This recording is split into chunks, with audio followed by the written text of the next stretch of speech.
करते हैं क्लास। आप सभी का बहुत बहुत स्वागत है मेरी इस क्लास में। आज स्पेशल सेशन रखा है आप सभी लोगों के लिए कि आप लोगों की क्लास अच्छे तरीके से हो जाए और आपके जो एमटीएस का आने वाला एग्ज़ाम है अक्टूबर के महीने में, इसके अलावा जीडी का एग्ज़ाम है, स्टैनो का एग्ज़ाम है। देखिए मैं क्या बोल रहा था एक बार आपको दोबारा से क्लियर कर देता हूँ with in a 1 minute.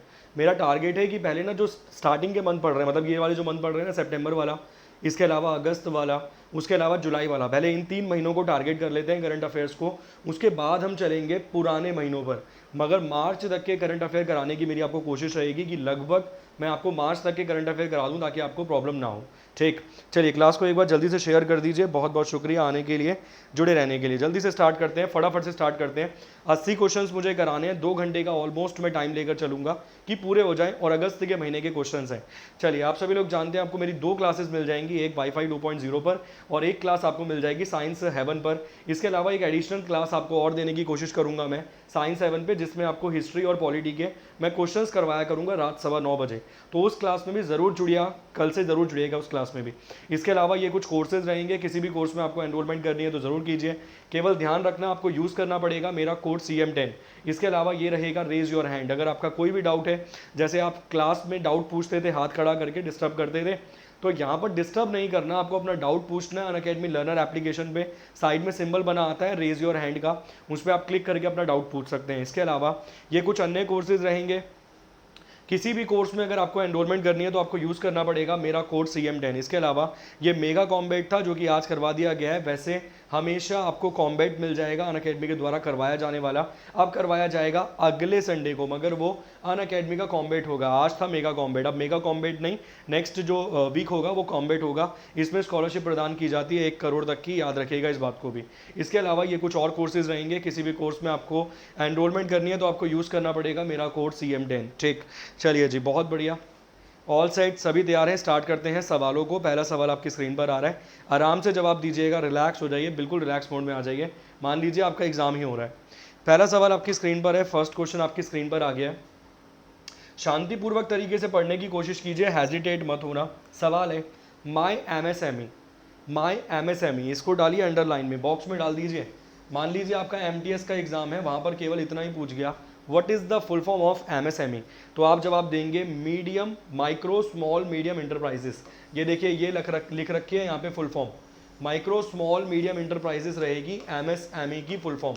MSME की फुल फॉर्म क्या रहेगी? Micro, small, medium enterprises. अब आगे का सवाल पढ़ते हैं। My MSME mobile has been launch by which of the following. वो बोल रहा है माई MSME जो मोबाइल एप्लीकेशन है ना, जैसे बहुत सारे एप्लीकेशन है, जैसे व्हाट्सअप एक एप्लीकेशन है, तो इसी प्रकार का माई MSME की फुल फॉर्म रहेगी micro, small and medium enterprises. इस एप्लीकेशन को लॉन्च किया गया है। सवाल यह है किस मंत्रालय के द्वारा, वो कौन से मंत्रालय है, वो कौन सी मिनिस्ट्री है जिसके द्वारा इस एप्लीकेशन को लॉन्च किया गया है। 15 सेकंड का समय है, जवाब देने की कोशिश कीजिए। Ministry of education, electronics, micro, small, medium enterprises या फिर एग्रीकल्चर एंड फार्मर वेलफेयर्स। दोनों तरीके से सवाल पूछे जाने के चांसेस रहेंगे, ध्यान रखिएगा इस बात को। ठीक, सवाल वो दोनों तरीके से पूछ सकता है, वो आपसे डायरेक्ट भी पूछ सकता है और वो आपको घुमाकर भी पूछ सकता है। इस जो एप्लीकेशन को लॉन्च किया गया था अगस्त 2021 के महीने में, इस एप्लीकेशन को लॉन्च किया गया है। लॉन्च करने वाले का नाम था M वेंकैया नायडू। और M वेंकैया नायडू कौन है? M वेंकैया नायडू कौन है? तो आप जवाब देंगे सर M वेंकैया नायडू भारत के उपराष्ट्रपति हैं, वाइस प्रेसिडेंट है। कौन से नंबर के उपराष्ट्रपति हैं? तो आप जवाब देंगे सर 13वें नंबर के उपराष्ट्रपति हैं, 13th नंबर के वाइस प्रेसिडेंट हैं। इसके अलावा पहला कौन था? पहले थे सर्वपल्ली राधाकृष्णन सर। पहले कौन थे? सर्वपल्ली राधाकृष्णन थे पहले उपराष्ट्रपति। उपराष्ट्रपति को कितना वेतन मिलता है? जल्दी से कमेंट करके जवाब दीजिए। इस सवाल का जवाब है ऑप्शन नंबर सी। इसी सवाल को आगे बढ़ाते हुए मैंने एक क्वेश्चन और पूछा, इस सवाल का जवाब ऑप्शन नंबर सी है।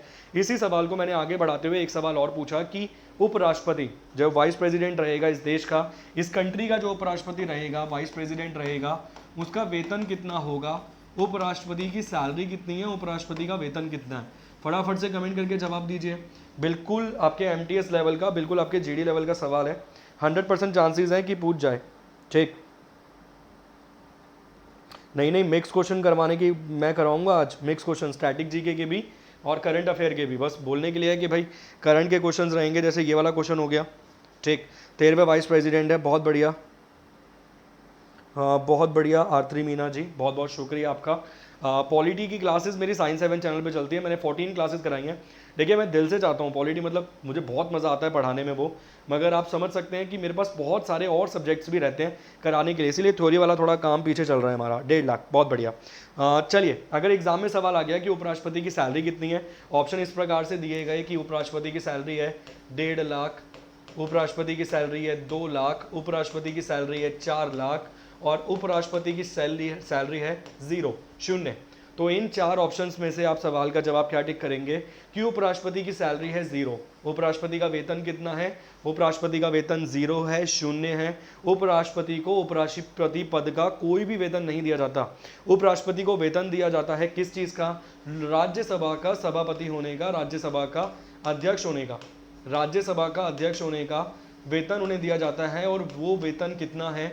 तो आप जवाब देंगे सर वो वेतन है 4 लाख रुपए। सेकंड हाईएस्ट सैलरी, जो दूसरी सबसे ज़्यादा सैलरी है इस देश के अंदर, वो कौन बोरो कर रहा है, अर्न कर रहा है? तो वो उपराष्ट्रपति अर्न कर रहे हैं, मगर उपराष्ट्रपति के रूप में नहीं, राज्यसभा के सभापति के रूप में, सभापति के रूप में, अध्यक्ष के रूप में। ठीक, सवाल का जवाब 4 लाख है। ध्यान रखना, अगर ऑप्शन इस प्रकार से दिए जाएं तो 0 टिक करेंगे, और इसी प्रकार से अगर ना दिए जाएं, यहाँ पे दे दिया होता 2 लाख, तो आपको टिक करना पड़ता 4 लाख, क्योंकि डिपेंड करता है एग्जाम कौन सा है। मगर सवाल का जवाब यहाँ पे 0 रहेगा, वहाँ पे 4 लाख रहेगा। ठीक, नेक्स्ट क्वेश्चन, अगला सवाल आपकी स्क्रीन पर है। सवाल है, विच technology company has launch its new free initiative AI? AI की फुल फॉर्म क्या है? सबसे पहला सवाल यहाँ पर ये बनेगा, what is the full form of AI? आप जवाब देंगे AI की फुल फॉर्म रहेगी आर्टिफिशियल इंटेलिजेंस।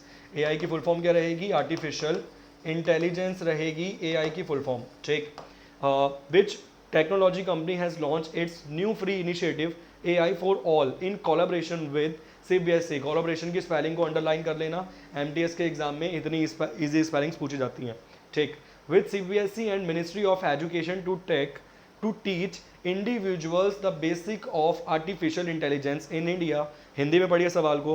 किस प्रौद्योगिकी कंपनी ने भारत में व्यक्ति और कृत्रिम बुद्धिमत्ता की मूल बातें सिखाने के लिए CBSE और शिक्षण मंत्रालय या फिर शिक्षा मंत्रालय के सहयोग में अपनी नई मुफ्त पहल AI फॉर ऑल शुरू करा है? मतलब वो बोलने की कोशिश कर रहे हैं कि एक कंपनी है, उस कंपनी ने बोला है हम सिखाएंगे artificial intelligence, free of cost सिखाएंगे, और स्कूल के विद्यार्थियों को सिखाएंगे CBSE के, और इसके लिए कोलैबोरेट किया है CBSE के साथ और मिनिस्ट्री ऑफ एजुकेशन के साथ। ठीक, सवाल का जवाब दीजिए। एप्पल है, माइक्रोसॉफ्ट है, IBM है, या फिर इंटेल है? एक सवाल आपसे और पूछूंगा, इसके जनक कौन है? तो आप बताएंगे आर्टिफिशियल इंटेलिजेंस के जनक हैं जॉन मैककार्थे। पूरा नाम लिख देता हूं मैं, इसके जनक आपको मिल जाएंगे जॉन मैककार्थे के रूप में। एक सवाल आपसे और पूछना चाहूँगा, भारत में मौजूदा समय में मिनिस्ट्री ऑफ एजुकेशन कौन संभाल रहा है? शिक्षा मंत्री कौन है इस देश का मौजूदा समय में? करंट सिचुएशन में भारत का शिक्षा मंत्री कौन है? 2 सवाल आपकी स्क्रीन पर हैं, दोनों सवालों के जवाब देने की कोशिश कीजिए फटाफट से। चलिए, ऑप्शन आपकी स्क्रीन पर है, क्या रहेगा सवाल का सही जवाब? बहुत बढ़िया, सवाल का सही जवाब, शायद ये क्वेश्चन मैंने हाल फिलहाल में पढ़ाया भी है, सवाल का सही जवाब रहेगा इंटेल। मैंने आपको एक सवाल पढ़ाया था कि दुनिया में जो वो माइक्रो प्रोसेसर चिप होती है ना, याद कीजिए उस सवाल को, उस दिन की घटना को, कि दुनिया में जो वो माइक्रो प्रोसेसर चिप होती हैं जो हमारे लैपटॉप में इनबिल्ड होती हैं, वो चिप्स बनाने वाली सबसे बड़ी कंपनी कौन सी है, या उसकी जो प्रोडक्शन है वो सबसे ज़्यादा कौन सी कंपनी कर रही है? उस सवाल का जवाब भी इंटेल था। और यहाँ पर ये जो सवाल है, इस सवाल का जवाब भी क्या है? इस सवाल का जवाब भी इंटेल है। ध्यान रखिएगा, इस सवाल का जवाब भी क्या रहेगा? इस सवाल का जवाब भी रहेगा इंटेल। क्लियर? कितने घंटे की ट्रेनिंग, मतलब कितने दिन सिखाया जाएगा? तो 4 घंटे के आसपास डेली ट्रेनिंग की बात कर रहे हैं। 1 मिलियन से ज़्यादा इंडिविजुअल को सिखाने की कोशिश है, 1 साल का ट्रेनिंग प्रोग्राम है। अगर आप डिटेल इसकी जानना चाहेंगे तो ये बस मुझे ये बता दीजिए, भारत के शिक्षा मंत्री कौन है करंट सिचुएशन में? बाकी सभी सवालों का जवाब मैंने दे दिया है। सवाल का जवाब इंटेल। इसके अलावा दुनिया में सबसे ज़्यादा माइक्रो प्रोसेसर चिप बनाने वाली कंपनी भी कौन सी है? इंटेल ही है। नेक्स्ट क्वेश्चन, अगला सवाल आपकी स्क्रीन पर है, बहुत ध्यान से पढ़िएगा सवाल को, बहुत अच्छा क्वेश्चन है। क्लियर? बफरिंग नहीं हो रही है, मैंने पूरा का पूरा कनेक्ट कर रखा है सिस्टम, बफरिंग नहीं होगी भाई, मेरे सामने है, मेरे सामने चल रही है क्लास ज़बरदस्त तरीके से। ठीक, who has been appointed as 25th controller general of accounts? Bharat में 25वें नंबर के महालेख नियंत्रक के रूप में किसे चुना गया है? चलिए भाई जवाब दीजिए। बिल्कुल बेसिक सवाल है, एग्जाम में 100% चांसेस बनेंगे कि ये सवाल तो पूछ ही लिया जाए। इसके अलावा आपसे एक सवाल और पूछूंगा, भारत के मौजूदा समय के कैग कौन है? भारत के मौजूदा समय के अटॉर्नी जनरल कौन है? भारत में कितने होते हैं सॉलिसिटर जनरल? अटॉर्नी जनरल कौन है भारत में मौजूदा समय में? एक सवाल आपसे ये पूछूंगा, कितने होते हैं सॉलिसिटर जनरल? ये 3 सवाल आपकी स्क्रीन पर हैं, जवाब देने की कोशिश कीजिए। इसके अलावा एक सवाल आपसे और पूछना चाहूंगा, एडवोकेट जनरल के बारे में भारतीय संविधान में कहां पर लिखा हुआ है? तो ये हो गया मिक्सचर, मतलब मिक्स क्वेश्चन करने की शुरुआत है ये। एडवोकेट जनरल के बारे में भारतीय संविधान में कहाँ लिखा हुआ है? ये सभी सवाल आपके एग्जाम के लिए बहुत इंपॉर्टेंट है, बहुत सारे चांसेस हैं कि यही सवाल आपके एग्जाम में पूछे जाएंगे। चलिए, बहुत बेसिक सवाल है, कोई मतलब इतना बहुत लंबा चौड़ा घटना नहीं घट रही है कि आप जवाब ना दे पाएँ। वो कहानी आपने सुनी होगी, एक घटना घटी अनोखी, पौला लाने गया था लौकी, वो खाली स्टोरी। सवाल का जवाब क्या है? सवाल का जवाब दीपक दास है। एक सवाल तो ये हो गया। कौन से नंबर के हैं? 25वें नंबर के हैं। इनसे पहले कौन था? इनसे पहले आपको सोमा रॉय मिल जाएंगी, वो 7वीं महिला अध्यक्ष थी। किसकी? सीजीए की। सीजीए की फुल फॉर्म क्या है? Controller general of accounts. ध्यान से पढ़िए, इंग्लिश में अगर ये सवाल एरर के रूप में पूछ लिया जाए और पूछा जाए कि कंट्रोलर जनरल एंड यहाँ पर लिखा हो अकाउंट्स, एंड अकाउंट्स, तो आपको एंड को काट के यहाँ पे किसको टिक करना पड़ेगा? ऑफ को। और अगर यहीं पर लिखा होता सीएजी, यहीं पर लिखा होता सीएजी, आपसे पूछ लिया जाए सीएजी की फुल फॉर्म क्या है या फिर सीजीए की फुल फॉर्म क्या है? सीजीए में क्या है? Controller general of accounts. CAG में क्या है? सीएजी में आपको मिलेगा कंट्रोलर, कंट्रोलर नहीं कंट्रोलर मिलेगा यहाँ पे, controller and auditor general, controller and auditor general. ठीक है, भारतीय संविधान में ये सीएजी मतलब कैग की पोस्ट के बारे में कहाँ लिखा हुआ है? आर्टिकल नंबर 148 में, आर्टिकल नंबर 148 में इस पोस्ट के बारे में लिखा हुआ है। इसके अलावा मौजूदा समय में ये कौन है? तो आप जवाब देंगे जीसी मुर्मू हैं। मौजूदा समय में ये कौन है? आप जवाब देंगे सर जीसी मुर्मू हैं। भारतीय कैग सीएजी की पोस्ट जो है, महालेख परीक्षक की जो पोस्ट है वो कौन संभाल रहा है? जीसी मुर्मू। तो ये वाला सवाल हमारे पास हो गया। अटॉर्नी जनरल कौन है मौजूदा समय में? तो इसका जवाब रहेगा के वेणुगोपाल हैं मौजूदा समय में अटॉर्नी जनरल। ठीक, एक सवाल ये हो गया। इसके अलावा सॉलिसिटर जनरल, ये सवाल थोड़ा सा कॉम्प्लिकेटेड है, पेचीदा है कि भारतीय संविधान में कितने सॉलिसिटर जनरल का बारे में लिखा हुआ है? इसे हम क्या बोलेंगे? महान्यायवादी। इसे हम अटॉर्नी जनरल को बोलेंगे महान्यायवादी। भारतीय संविधान में कौन से आर्टिकल में है? आर्टिकल नंबर 76 में है। अगर 76 के अंदर 79 आप जोड़ देंगे तो कितना आएगा? 165। और 165 में क्या लिखा हुआ है? एडवोकेट जनरल के बारे में। इसे हिंदी में बोलते हैं महाधिवक्ता, इसे हिंदी में बोलेंगे महाधिवक्ता। ये राज्य का सबसे बड़ा मतलब स्टेट का सबसे बड़ा कानून का जानकार है, सबसे बड़ा highest law officer of any state. जैसे पंजाब का होगा तो सबसे बड़ा कौन होगा? लॉ ऑफिसर, महाधिवक्ता होगा। और अगर कंट्री के हिसाब से बात करें तो कंट्री के हिसाब से कौन मिलेगा?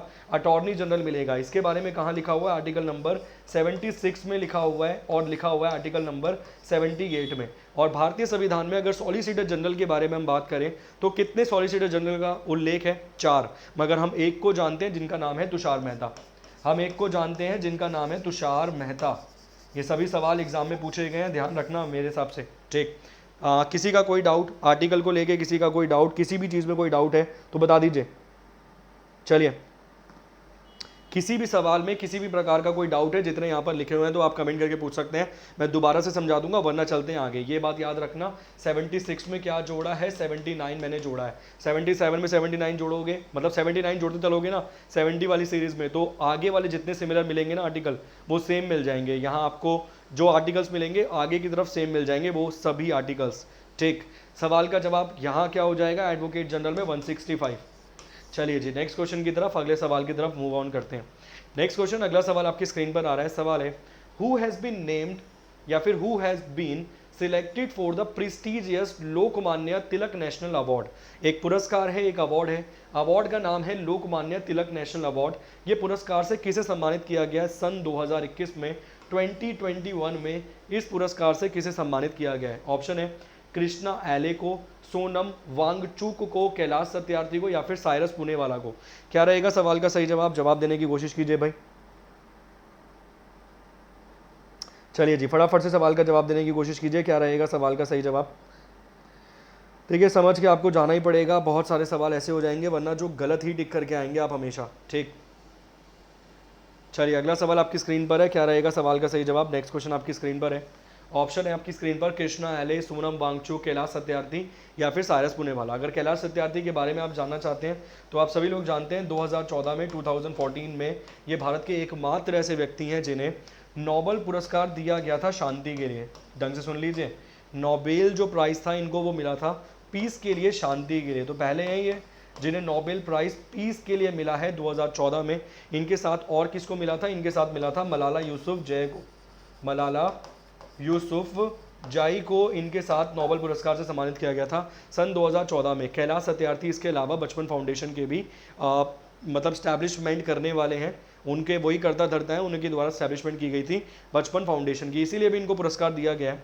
इसके अलावा अगर हम बात करें तो मलाला यूसुफजई का जो जन्म दिवस है वो मनाया जाता है 12 जुलाई को, और इसी दिन को मनाते हैं मलाला यूसुफ डे के रूप में, जो यूएन ने बोला था 2013 में और 2014 के आसपास पहली बार मनाया गया था ये वाला दिवस। ये वाला पॉइंट भी याद रखना। और ये जो सवाल आपकी स्क्रीन पर है, इस सवाल का सही जवाब क्या रहेगा? इस सवाल का सही जवाब रहेगा साइरस पुणे वाला, ऑप्शन नंबर डी। इस सवाल का सही जवाब क्या रहेगा? सवाल का सही जवाब रहेगा साइरस पुणे वाला, option number D. Next question, अगला सवाल आपकी स्क्रीन पर आ रहा है। सवाल है, who becomes the first Indian women to won 2 Olympics medal in a individual category? बहुत बेसिक सवाल है, मगर हमारा एग्जाम भी तो बेसिक वाला है। अब हम यूपीएससी के क्वेश्चंस तो पढ़ के नहीं जाएंगे इतने बेसिक पेपर में, ठीक। सवाल है, व्यक्तिगत वर्ग में 2 ओलंपिक पदक जीतने वाली पहली भारतीय महिला कौन बनी है? इसके अलावा पहला भारतीय खिलाड़ी कौन सा है? मेल फीमेल की बात नहीं कर रहा हूं, मैं बोल रहा हूं पहला भारतीय खिलाड़ी कौन सा है जिसने 2 ओलंपिक मेडल जीते हैं? चलिए, ऐसा पहला भारतीय कौन सा खिलाड़ी है जिसने 2 ओलंपिक मेडल जीते हैं और किस खेल में जीते हैं? इसका भी जवाब दीजिए फटाफट से कमेंट करके। चलिए, बहुत बढ़िया, बहुत बेसिक सवाल है, मतलब ऐसा कोई बहुत बड़ी किताब हम नहीं पढ़ रहे हैं, बहुत बेसिक सवाल है, बहुत इजीली आप टैकल कर लेंगे इन क्वेश्चंस को। मैरी कॉम हार गई थी, आप सभी लोग जानते होंगे, ठीक है। इसके अलावा 6 के आसपास गोल्ड मेडल जीते हैं, 1 सिल्वर जीता, 1 ब्रॉन्ज जीता इन्होंने।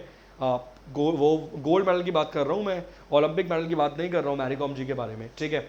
एक सवाल आपसे और पूछना चाहूँगा, सबसे कम उम्र का राज्यसभा मेंबर कौन है? सबसे कम उम्र का, मतलब सबसे मिनिमम एज का राज्यसभा का मेंबर कौन है? एक सवाल आपसे ये भी पूछना चाहूँगा। आपका एग्जाम बहुत बेसिक है, यही सवाल आपके एग्जाम्स में आएंगे, ठीक। सवाल का जवाब है पीवी सिंधु, और अगर यहाँ इस सवाल को देखा जाए तो यहाँ मिल जाएंगे सुशील कुमार, यहाँ मिल जाएंगे आपको सुशील कुमार। कौन से खेल में जीते हैं इन्होंने? तो आप सभी लोग जानते हैं भाई साहब, कुश्ती लड़ते हैं, रेसलर हैं, कुश्ती लड़ते हैं, ठीक। तो रेसलिंग वाले खेल में इन्होंने जीते हैं। अगर बात करें पीवी सिंधु की, तो पीवी सिंधु का संबंध है बैडमिंटन से, पीवी सिंधु का संबंध है बैडमिंटन से। पीवी सिंधु ने एक सिल्वर मेडल जीता था 2016 में, और ब्रॉन्ज मेडल जीता है 2020 के ओलंपिक्स जो 2021 में करवाए गए हैं। 2016 वाले करवाए गए थे ब्राजील में, रियो दा जनेरियो में, क्लियर। सबसे कम उम्र का राज्यसभा मेंबर कौन सा है? जवाब दीजिए फटाफट से। चलिए सर, सुशील चंद्रा कौन बोल गया? आयुषी जी, आयुष है या फिर आयुषी है? आयुषी जी। सुशील चंद्रा तो मैडम आपको मिलेंगे ईसीई में, CEC, chief election commissioner of India मिलेंगे। मैडम क्या कर रहे हो, समझिए आराम से। सुशील कुमार ने, जल्दबाजी नहीं करनी एग्जाम में, जो चीज़ हमें आती है उसको गलत करके नहीं आना, जो नहीं आता उसको तो छोड़ना ही है, मगर जो आता है उसे गलत नहीं करके आना। ये सभी सवालों के जवाब आपको मिल गए। सबसे कम उम्र का राज्यसभा मेंबर कौन बना है? ये लिखा हुआ है नाम, एमसी मैरी कॉम। ये याद रखना, ये सवाल एग्जाम में जरूर आएगा। सवाल का जवाब क्या है? सवाल का जवाब है मैरी कॉम। इसके अलावा 2021 में टोक्यो के अंदर ओलंपिक करवाए गए, ओलंपिक में जो झंडारोपण का काम होता है ना, मतलब जो फ्लैग बैरियर बना ओपनिंग सेरेमनी में, उनका नाम क्या है? उनका नाम है एमएम। अब आप बोलोगे सर ये एमएम कौन है? तो मैं बोलूंगा सर एमएम का मतलब है मनप्रीत सिंह और मैरी कॉम। किस दिन बने फ्लैग बेयरर? जब ओपनिंग सेरेमनी थी उस दिन। आप मुझे कमेंट करके बताइए क्लोजिंग सेरेमनी में कौन बना? ओपनिंग सेरेमनी में फ्लैग बेयरर कौन बने थे, मतलब झंडा लेके भारत का कौन चला? तो एमएम चले, एमसी मैरी कॉम और मनप्रीत सिंह। मनप्रीत सिंह का संबंध किससे है? हॉकी से है, हॉकी के कप्तान है। क्लोजिंग सेरेमनी वाला जल्दी जवाब दे दीजिए। और मैं लगाता हूं इसी के साथ अगला क्वेश्चन, नेक्स्ट सवाल। कमलप्रीत कौर के बारे में भी आप जानते होंगे, वो भाई साहब शूटपुट वाली खिलाड़ी हैं, ठीक, जिन्होंने वो फेंका, वेट फेंका, और पहली भारतीय खिलाड़ी है महिला जो उसमें क्वालिफाई तक करी, ठीक। नेक्स्ट क्वेश्चन, अगला सवाल आपकी स्क्रीन पर है। Which becomes the first city in India to achieve 100% vaccination of its people against कोविड-19? वो बोल रहा है भारत का पहला शहर ऐसा कौन सा है जहां पर 100% लोगों को वैक्सीनेट कर दिया गया जिनकी आयु 18 वर्ष से ज़्यादा थी। रीड बिटवीन द लाइन, छुपी हुई चीज़ों को जरूर ढूंढ रहा, क्योंकि 18 से ज़्यादा की आयु को ही लगाई जा रही है वैक्सीनेशन, ठीक। ऑप्शन है इंदौर, जयपुर, भुवनेश्वर या फिर रांची। इसके अलावा शायद हिमाचल प्रदेश को भी घोषित कर दिया गया है। चलिए जी, पुनिया, बजरंग पुनिया, बहुत अच्छे जी, बहुत सही, ठीक। दोनों सवालों के जवाब हमें मिल गए, हमने दोनों सवालों के जवाब इस तरीके से मैनेज कर लिए, ठीक। वो लोकमान्य तिलक वाला अवार्ड आपने देख लिया था, किसको मिला था, साइरस पूनावाला को। उसमें अगर बात करें राशि की तो 1 लाख रुपए राशि दी जाती है। कब से वो पुरस्कार दिया जा रहा है, तो 1983 से, सन 1983 से, ठीक। 1983 में पहली बार दिया गया था लोकमान्य तिलक पुरस्कार, याद रखना, लोकमान्य ट्रस्ट के द्वारा, ठीक। इस सवाल का जवाब क्या रहेगा, बहुत ही बेसिक सवाल है, एक बहुत फेमस शहर है भारत का जहाँ से सवाल बनना ही बनना है, मतलब एक बहुत ही फेमस सवाल है भारत का जहाँ से आप जानते हो कि सवाल बनता ही बनता है। सवाल का सही जवाब क्या रहेगा, सवाल का सही जवाब रहेगा भुवनेश्वर। किसकी राजधानी है, तो भाई हम कहेंगे उड़ीसा की राजधानी है। किसकी राजधानी है, उड़ीसा की राजधानी है। उड़ीसा में कौन बैठा है, नवीन पटनायक जी। उड़ीसा में कौन मुख्यमंत्री बनकर बैठा है, उड़ीसा में मुख्यमंत्री बनकर बैठे हैं नवीन पटनायक जी। इसके अलावा एक व्यक्ति हैं जो सैंड से, मतलब मिट्टी से कलाकृति बनाते हैं, उनका नाम है सूरदर्शन पटनायक। उन्हें इटली के एक बहुत ही विख्यात पुरस्कार से सम्मानित किया गया था, ठीक है ना। तो अगर सैंड पुरस्कार में नाम आ जाए किसी भारतीय का तो टिक कर देना सूरदर्शन पटनायक। ये भी शायद इसी साल का सवाल है, मैंने पढ़ाया है सूरदर्शन पटनायक वाला। कौन है सूरदर्शन पटनायक, तो सूरदर्शन पटनायक वो हैं जो कलाकृति बनाते हैं मिट्टी से, सैंड से। नेक्स्ट क्वेश्चन, अगला सवाल आपकी स्क्रीन पर आ रहा है। सवाल है which country has presided the United Nation Security Council for the August 2021। ये सवाल एज इट इज बनने के चांसेस रहेंगे, बिल्कुल भी नहीं बदलेगा, इस सवाल को सीधा डालेगा कि अगस्त 2021 में, अगस्त 2021 के लिए संयुक्त राष्ट्र सुरक्षा परिषद की अध्यक्षता किस देश ने की है।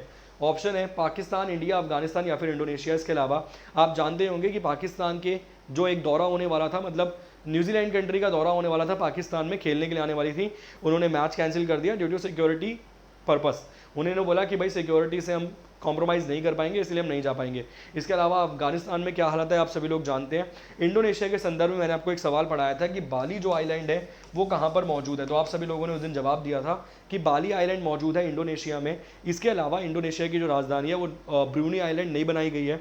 इंडोनेशिया आर्कियोलॉजी, मतलब सबसे बड़ा आर्कियोलॉजी के रूप में आप देखेंगे उसे, मिलकर बना हुआ है, ठीक है ना, बहुत छोटे छोटे आइलैंडों से मिलकर बना हुआ है, इस तरीके से आप कंसिडर करेंगे।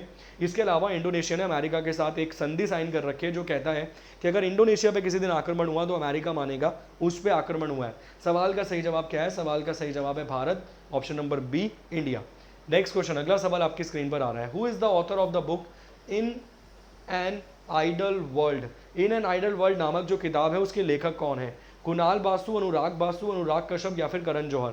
करण जौहर के द्वारा एक लिखी गई किताब है जिसका नाम है एन अनसूटेबल बॉय। तो आप मुझे दोनों जवाब दीजिए कि सूटेबल बॉय किसके द्वारा लिखी गई है। अगर आपने प्रीवियस ईयर शुरू कर दिए हैं तो ये नाम आपको ज़रूर मिला होगा। जो सूटेबल बॉय नामक एक किताब है, बुक है, वो किसके द्वारा लिखी गई किताब है। और एक किताब है unsuitable, an unsuitable boy, an unsuitable boy एक किताब मिलेगी, ये किसके द्वारा लिखी हुई मिलेगी, ये जितना मुझे आइडिया है ये आपको लिखी हुई मिलेगी करण जौहर के द्वारा। इसके अलावा मेरा पर्सनल सजेशन है कि ट्विंकल खन्ना वाली किताब ज़रूर पढ़ के जाना, जो भी उन्होंने नई लॉन्च करी है। इसके अलावा एक किताब लॉन्च करी गई है कल्कि कोचीन के द्वारा, एक किताब लॉन्च करी गई है कल्कि कोचीन के द्वारा, एलिफेंट इन अ बॉम्ब करके, अ बॉम्ब इन एलिफेंट या फिर एलिफेंट इन अ बॉम्ब करके, ठीक है, अ बॉम्ब इन एलिफेंट या एलिफेंट इन अ बॉम्ब करके किताब लॉन्च करी गई है। अगर आप इतना भी याद रख पाएंगे तो मान लीजिए आपकी याददाश्त सुपर्ब है, औसम है। चलिए, क्या रहेगा सवाल का सही जवाब। अगला सवाल आपकी स्क्रीन पर, मतलब ये क्वेश्चन आपकी स्क्रीन पर है, जवाब देने की कोशिश कीजिए फटाफट से। क्लास को लाइक कर दीजिए, क्लास को शेयर कर दीजिए। करण जौहर और बॉली मिल जाएगी विक्रम सेठ के द्वारा, बहुत बढ़िया। ये जो सवाल आपकी स्क्रीन पर है, ये किताब आपको किसके द्वारा लिखी हुई मिलेगी, ये किताब आपको लिखी हुई मिलेगी कुणाल बासु के द्वारा, ऑप्शन नंबर ए रहेगा सवाल का सही जवाब। इंपॉर्टेंट क्वेश्चन है, जितने और पॉइंट लिखे हुए हैं ना, कल्कि कोचीन वाला, कल्कि कोचीन आपने एक मूवी देखी होगी जिंदगी ना मिलेगी दोबारा, उसमें जो अभय देओल के साथ जो एक्ट्रेसेस थी ना, उनका नाम कल्कि कोचीन है। कल्कि कोचीन के संबंध जो है वो फ्रेंच से है, फ्रेंच की नागरिकता है जितना मुझे आइडिया इनके पास। नेक्स्ट क्वेश्चन, अगला सवाल आपकी स्क्रीन पर है। Who has taken over as a 8th president of Pakistan, 8th president of Iran. सवाल है ईरान के 8वें राष्ट्रपति के रूप में किसने पदभार संभाला है। चलिए भाई बताइए, ईरान के 8वें राष्ट्रपति के रूप में किसने पदभार संभाला है। इसके साथ साथ एक जवाब और दीजिए, ईरान की राजधानी क्या है, ईरान की कैपिटल क्या है और ईरान की मुद्रा क्या है। दो सवाल और हैं आपके लिए, ईरान की राजधानी क्या है और ईरान की करेंसी क्या है। ये दो सवालों के जवाब और दीजिए फटाफट से कमेंट करके। ये सवाल एसएससी जीडी के लिए रेलेवेंट है, एनटीपीसी सीबीटी 2 के लिए रेलेवेंट है, इसके अलावा रेलवे ग्रुप डी के एग्जाम के लिए रेलेवेंट है, एमटीएस के लिए तो मोस्ट इंपॉर्टेंट है। स्टैनो वाला एग्जाम भी यहाँ से आपका कवर अप हो जाएगा, मेरी पर्सनल गारंटी है, मैं श्योरिटी से बोल रहा हूँ, यही सवाल आपके एग्जाम में आएंगे, ठीक। चलिए, एलिफेंट इन अ बॉम्ब, जी बहुत बढ़िया। मैं बता रहा हूँ, याददाश्त मेरी अच्छी खासी है, आप सभी लोग जानते हैं कि मैं याद रखता हूँ चीज़ों को, लंबे समय तक मैं याद रखने की कोशिश करता हूँ कि बहुत लंबे समय तक चीज़ें याद रहें, जिससे ईजिली मैं जवाब दे पाऊँ आप सभी लोगों को। चलिए, क्या रहेगा सवाल का सही जवाब? नौवां सवाल आपकी स्क्रीन पर है। M Khomeini, M E मोसवाई, Ibrahim रासी या फिर ई अहमद या फिर एम अहमद, क्या रहेगा सवाल का सही जवाब? जल्दी जवाब देने की कोशिश कीजिए भाई फटाफट से। सवाल का सही जवाब क्या रहेगा? सवाल का सही जवाब रहेगा इब्राहिम रासी। इब्राहिम रासी रहेगा सवाल का सही जवाब। बहुत बार ये सवाल मतलब एग्जाम में बनने के चांसेस रहते हैं ईरान से। बस ईरान की कैपिटल और करेंसी नोट डाउन कर लेना अपने पास। जब आप नोट्स बनाएंगे ना तो आप ये नोट करेंगे कि ईरान की राजधानी ये है और ईरान की करेंसी ये है। मैं लगाता हूँ नेक्स्ट सवाल। अगला सवाल आपकी स्क्रीन पर है। सवाल है Shehroz Kashif belongs to which country who becomes the youngest mountaineer in the world to reach the summit of K2। वो बोल रहा है ये शहरोज कासिफ किस देश से संबंध रखते हैं जो K2 के शिखर पर पहुंचने वाले दुनिया के सबसे कम उम्र के पर्वतारोही बन गए। आप मान लीजिए एग्जाम में वो सवाल यही पूछ गया सीधा कि दुनिया का सबसे कम उम्र का पर्वतारोही कौन सा है जिसने K2 को समिट कर दिया। K2 कौन से वाले क्षेत्र में पड़ेगा? हमारे वाले क्षेत्र में पड़ेगा, मगर वो हमारा वाला क्षेत्र जो पाकिस्तान ने कब्जा रखा है पाक अधिकृत कश्मीर वाले क्षेत्र में। क्लियर? तो K2 की जो चोटी है उस पर समिट करने वाला, समिट का मतलब हो जाएगा चढ़ने वाला, चढ़ाई करने वाला, सबसे कम उम्र के माउंटेनर का नाम क्या बन गया? शहरोज कासिफ बन गया।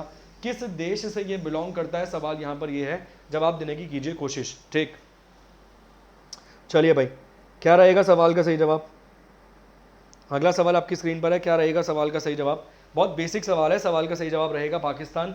और पाकिस्तान की मैंने आपको बताया था नेशनल ड्रिंक कौन सी है? गन्ने का जूस। गन्ने का जूस इनकी नेशनल ड्रिंक है। याद रखना, ये कंट्री भारी पड़ सकती है भाई साहब अगर इनको हल्का आका गया तो किसी दिन। मतलब ये इतनी सारी कंट्रियों से जो दोस्ती बढ़ाई जा रही है ना इनकी, ये सही नहीं है। भारत को कहीं ना कहीं अपनी डिप्लोमेसी पर और बेहतर ढंग से काम करना चाहिए। वैसे तो औसम काम हो रहा है, जितना हमें पता है उस तरीके से तो ठीक काम हो रहा है, मगर फिर भी इसको घेरने की तैयारी पूरी करनी चाहिए। सवाल का जवाब क्या है? सवाल का जवाब पाकिस्तान है। ऑप्शन नंबर ए है सवाल का सही जवाब। नेक्स्ट क्वेश्चन, अगला सवाल आपकी स्क्रीन पर आ रहा है। सवाल है which state government has launch earthquake early warning mobile application title भूकंप अलर्ट। ये सवाल सीधा आएगा भाई एग्जाम में। मैं बोल रहा हूँ मेरी सेक्शन अच्छी है, मैं बोल रहा हूँ सवाल सीधा आएगा, मतलब सीधा आएगा। भूकंप अलर्ट नामक वार्निंग सिस्टम, मतलब वो पहले ही आपको इत्तला कर देगा, बता देगा कि भूकंप आने वाला है, ताकि आप अपनी सेफ्टी कर पाएं। तो ऐसा ये एप्लीकेशन लॉन्च करने वाला भारत का राज्य कौन सा बना है? उत्तर प्रदेश, हिमाचल प्रदेश, उत्तराखंड या फिर सिक्किम?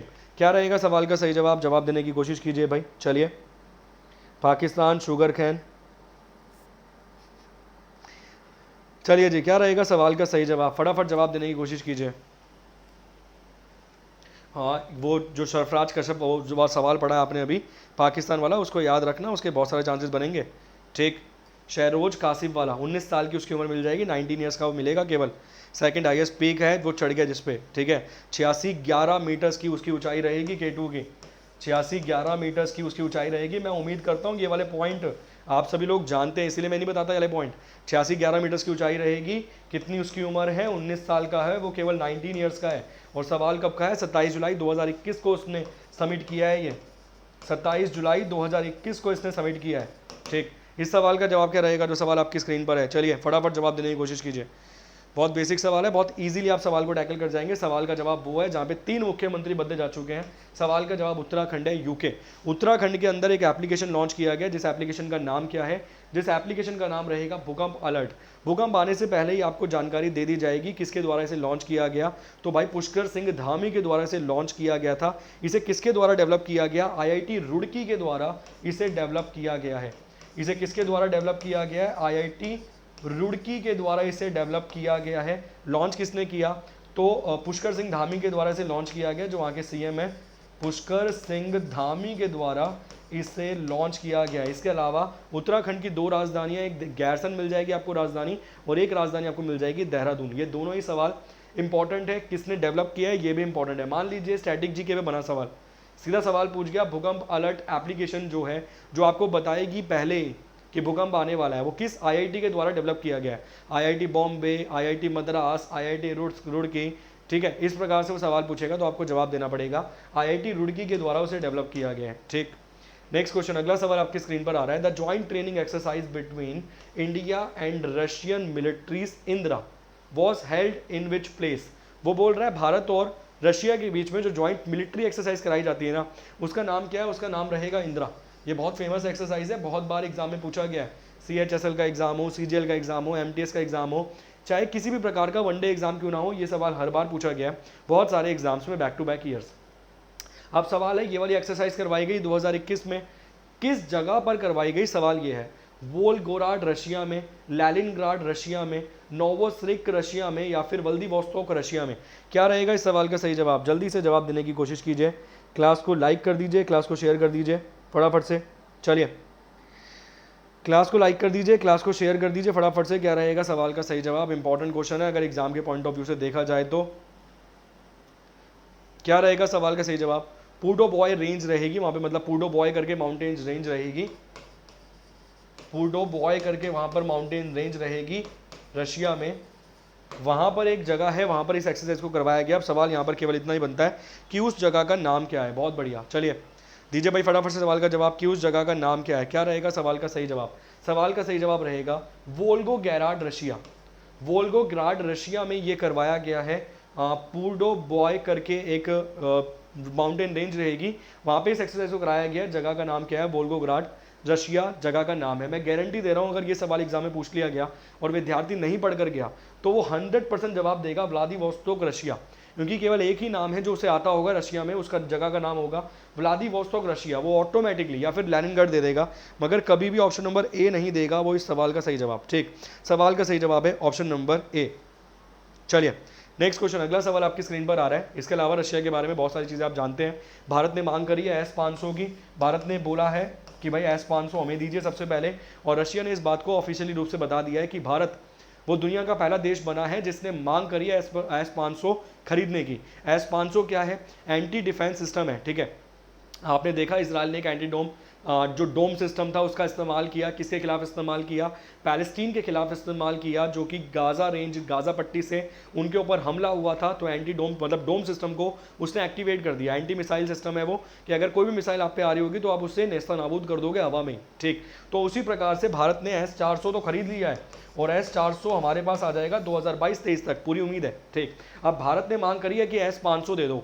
S-400 S-500 में क्या अंतर है? तकनीकी का तो बहुत ज़्यादा अंतर है, इसके अलावा अंतर है ये 400 किलोमीटर की दूरी पर ही गिरा देगा कोई भी मिसाइल को, और ये 500 किलोमीटर दूरी पर गिरा देगा किसी भी मिसाइल को, इसलिए इसका नाम S-400 S-500 इस आधार पर रखा गया है। क्लियर? नेक्स्ट क्वेश्चन, अगला सवाल हमारी स्क्रीन पर है। The union cabinet has approved continuation of the समग्र शिक्षा scheme for school education for another. एक बार दोबारा पढ़ते हैं सवाल। केंद्रीय मंत्रिमंडल ने स्कूली शिक्षा के लिए समग्र शिक्षा योजना को एक और के लिए जारी रखने के लिए मंजूरी दी है। मतलब कैबिनेट ने बोला है कि हमारी तरफ से ना ये जो समग्र शिक्षा स्कीम है इसको और समय तक चालू रखिए। सवाल ये है कितने समय तक चालू रखिए? ऑप्शन है 2 साल तक, 3 साल तक, 4 साल तक, या फिर 5 साल तक। चलिए जवाब दीजिए भाई फटाफट तक।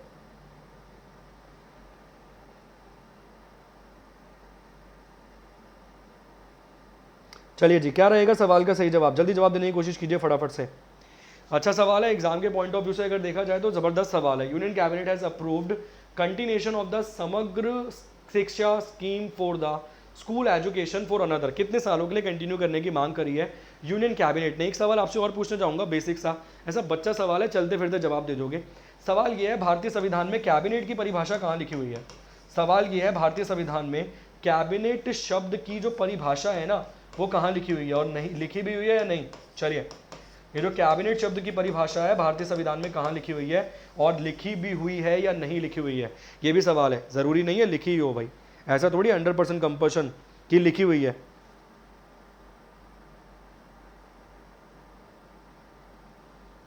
चलिए, क्या रहेगा सवाल का सही जवाब? बहुत बेसिक सवाल है। सवाल का सही जवाब है 5 साल, 5 ईयर्स। अगस्त के महीने के सवाल हैं। इन्हीं सवालों को स्टैटिक जीके पे आप खेल सकते हो, सीधा ही बनाकर खेल सकते हो। मैं तरीका आपको सिखा दूंगा, कोई दिक्कत नहीं है।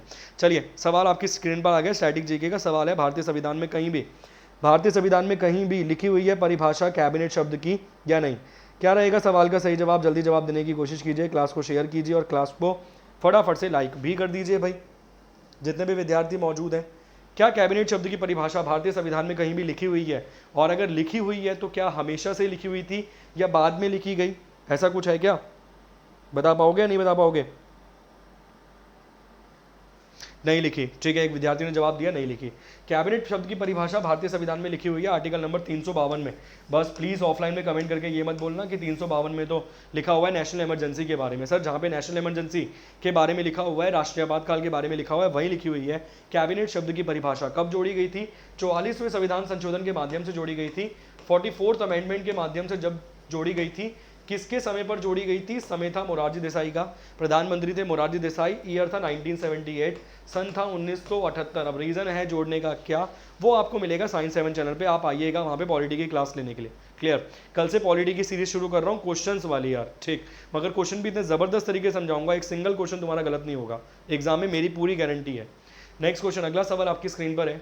Which state government has won 5 Scotch Awards 2021, a platinum, gold, 3 silver awards in 4 categories of the governance। वो सवाल पूछ रहा है, हिंदी में देखिए, किस राज्य सरकार ने शासन की 4 श्रेणियों में 5 स्कॉच पुरस्कार 2021 के, 1 प्लैटिनम, 1 स्वर्ण और 3 रजत पुरस्कार जीते हैं, उस सरकार का नाम क्या है? जैसे अगर बात करें 2018 की, 2018 में जो स्कॉच पुरस्कार जीता गया था बेस्ट सीएम के लिए, वो जीता गया था वसुंधरा राजे के द्वारा, क्योंकि मुझे अच्छे से याद है, वो सवाल मैंने पढ़ाया था और ग्रुप डी के एग्जाम में एज इट इज सवाल आए थे। 300 क्वेश्चन आए थे ग्रुप डी के एग्जाम में, पूरी शिफ्टों को मिला के 300 क्वेश्चन थे मेरे पढ़ाए हुए। तो उसी आधार पर यहाँ पर सवाल है कि स्कॉच अवार्ड दिया जाएगा गवर्नेंस के लिए, सुशासन के लिए, कि अच्छा आप काम कर रहे हैं तो पुरस्कार दिया जाएगा। अगस्त के महीने में पुरस्कार दिए गए। 5 पुरस्कार किस राज्य ने जीते हैं? 1 प्लैटिनम जीता है, गोल्ड जीता है और 3 सिल्वर जीते हैं। उत्तर प्रदेश, मध्य प्रदेश, बिहार या वेस्ट बंगाल? चलिए दीजिए भाई सवाल का जवाब। ऐसा तो कोई नहीं है जिसने पहली बार सुना है ये स्कॉच अवार्ड का इनाम। क्या रहेगा सवाल का सही जवाब? बहुत बढ़िया, जल्दी से जवाब देने की कोशिश कीजिए भाई। चलिए क्या रहेगा सवाल का सही जवाब? जल्दी से फटाफट से जवाब देने की कोशिश कीजिए। आप सभी का बहुत बहुत स्वागत है। चलिए, तो मेरी आंखें ना इतनी कमज़ोर हो गई है, मैंने डबल करवाया चश्मे का लेंस ना, बिल्कुल दिखाई नहीं देता यार, चश्मे का लेंस डबल कराने के बाद दिखाई नहीं दे रहा, ये सोचो ना, पढ़ कर पूरी रात फ़ोन में टेस्ट सीरीज सॉल्व कर करके थोड़ा सा अब बंद हो गया है दिखना। सवाल का सही जवाब क्या रहेगा? सवाल का सही जवाब रहेगा West Bengal, option number D है सवाल का सही जवाब। इसके अलावा आप जानते होंगे बाबुल सुप्रिया के बारे में, शायद उन्होंने वेस्ट टीएमसी को ज्वाइन कर लिया है। इसके अलावा तृणमूल कांग्रेस के बारे में आप जानते होंगे। एक सवाल आपसे पूछूंगा केवल, जो सवाल एग्जाम में कई बार पूछा गया है, टीएमसी की स्थापना कब हुई थी? टीएमसी की स्टैब्लिशमेंट ईयर बता दीजिए बस फटाफट से कमेंट करके।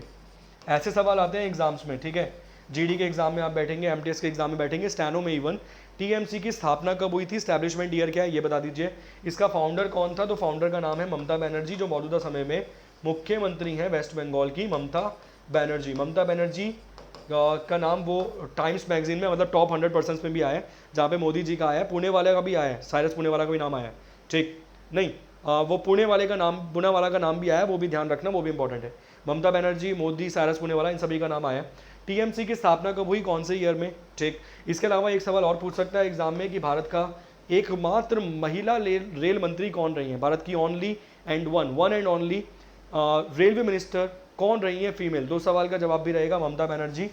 तो सभी सवालों को दिमाग में बिठा लेना, इंपॉर्टेंट क्वेश्चन है, अच्छे क्वेश्चन है। वेस्ट बंगाल के बारे में आप जानते हो, वेस्ट बंगाल की राजधानी कोलकाता है, जो कि भारत की पहले पुरानी राजधानी हुआ करती थी। बहुत कुछ हुआ वेस्ट बंगाल में हाल फिलहाल में, नाम बदलने की भी मांग करी गई। इसके अलावा 1905 में वेस्ट बंगाल मतलब बंगाल को 2 भागों में बांट दिया गया था, ईस्ट बंगाल, वेस्ट बंगाल। वहीं पर गाना गाया गया था अमार सोनार बांग्ला, जो अमार सोनार बांग्ला गाया गया रविंद्रनाथ टैगोर के द्वारा। और आज की डेट में 1972 से 26 मार्च 1972 से अमार सोनार बांग्ला नेशनल सॉन्ग है बांग्लादेश का। ये सभी चीज़ें उम्मीद करूंगा आप जानते होंगे, ठीक। नेक्स्ट क्वेश्चन, अगला सवाल आपकी स्क्रीन पर आ रहा है। सवाल है, which sports award has been renamed as Major Dhyanchandra Khel Ratna award? किस खेल पुरस्कार का नाम बदलकर मेजर ध्यानचंद खेल रत्न पुरस्कार कर दिया गया है? बहुत बेसिक सवाल है। इनका नाम ध्यानचंद क्यों है? तो इनका नाम ध्यानचंद नहीं था, मगर ये चांद की रोशनी में प्रैक्टिस करा करते थे, इसीलिए इनका नाम दोस्तों ने चांद रख दिया और आगे जाके इनका नाम पड़ा मेजर ध्यानचंद। आप जानते होंगे इस बात को, बहुत बड़े खिलाड़ी थे हॉकी के। इसके अलावा इनका जन्म हुआ था 1905 में। 1905 में जन्म कहाँ हुआ था? इलाहाबाद में। ये वही इलाहाबाद है जिसका नाम आज की डेट में प्रयागराज है, ठीक। पहले प्रयागराज हुआ करता था, फिर इलाहाबाद हुआ, पहले फिर इलाहाबाद हुआ, फिर इलाहाबाद हुआ, और अब दोबारा से क्या हो गया, दोबारा से हो गया प्रयागराज। 1905 में इनका जन्म हुआ था, ध्यान रखना कौन सी तारीख को हुआ था, 29 अगस्त को इनका जन्म हुआ था, और इसीलिए 29 अगस्त को क्या मनाया जाता है, 29 अगस्त को मनाया जाता है सालाना राष्ट्रीय खेल दिवस, नेशनल स्पोर्ट्स डे। इसीलिए मनाया जाता है 29 अगस्त को नेशनल स्पोर्ट्स डे, राष्ट्रीय खेल दिवस। इसके अलावा 6 अप्रैल को मनाया जाता है इंटरनेशनल स्पोर्ट्स डे।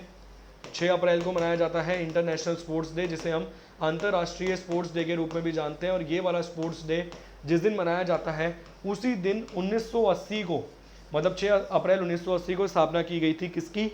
6 अप्रैल 1980 को स्थापना करी गई थी भारतीय जनता पार्टी की, बीजेपी की। सवाल का जवाब क्या है? राजीव गांधी खेल रत्न पुरस्कार, ऑप्शन नंबर बी।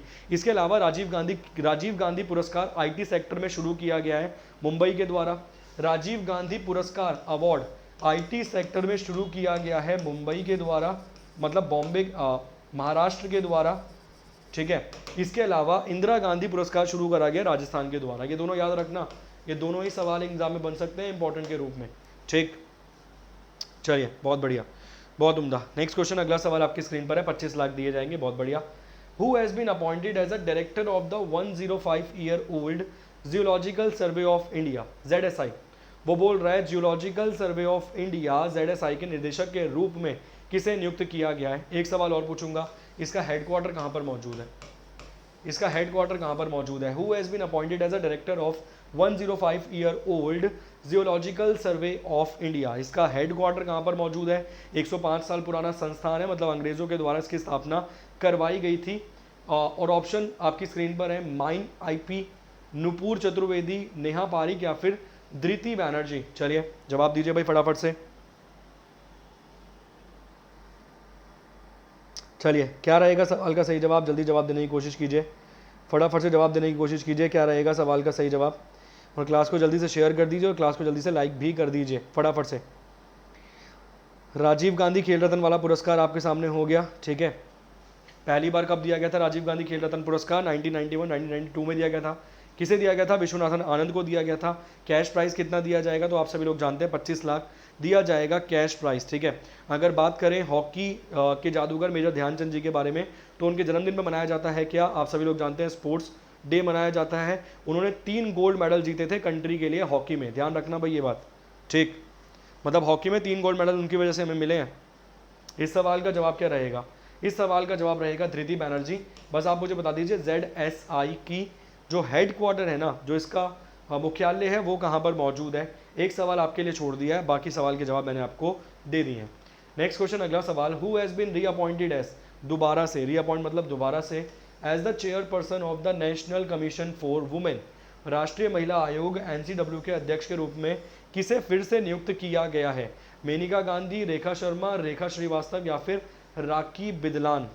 चलिए, क्या रहेगा सवाल का सही जवाब? अगला सवाल आपकी स्क्रीन पर है, जल्दी से जवाब देने की कोशिश कीजिए भाई। चलिए फटाफट से जवाब देने की कोशिश कीजिए, क्या रहेगा सवाल का सही जवाब? बहुत बढ़िया सवाल है, बहुत बढ़िया क्वेश्चन है एग्जाम के पॉइंट ऑफ व्यू से अगर देखे जाएं तो। किसे अपॉइंट किया गया है, क्या रहेगा सवाल का सही जवाब? चलिए जल्दी से जवाब दीजिए। नेशनल वुमेन कमीशन की स्थापना कब की गई थी? 1990 अधिनियम के माध्यम से 1992 में स्थापना की गई थी। 1990 अधिनियम के माध्यम से 1992 में NCW मतलब नेशनल वुमेन कमीशन की स्थापना करी गई थी। ध्यान रखना ये बात, ठीक है।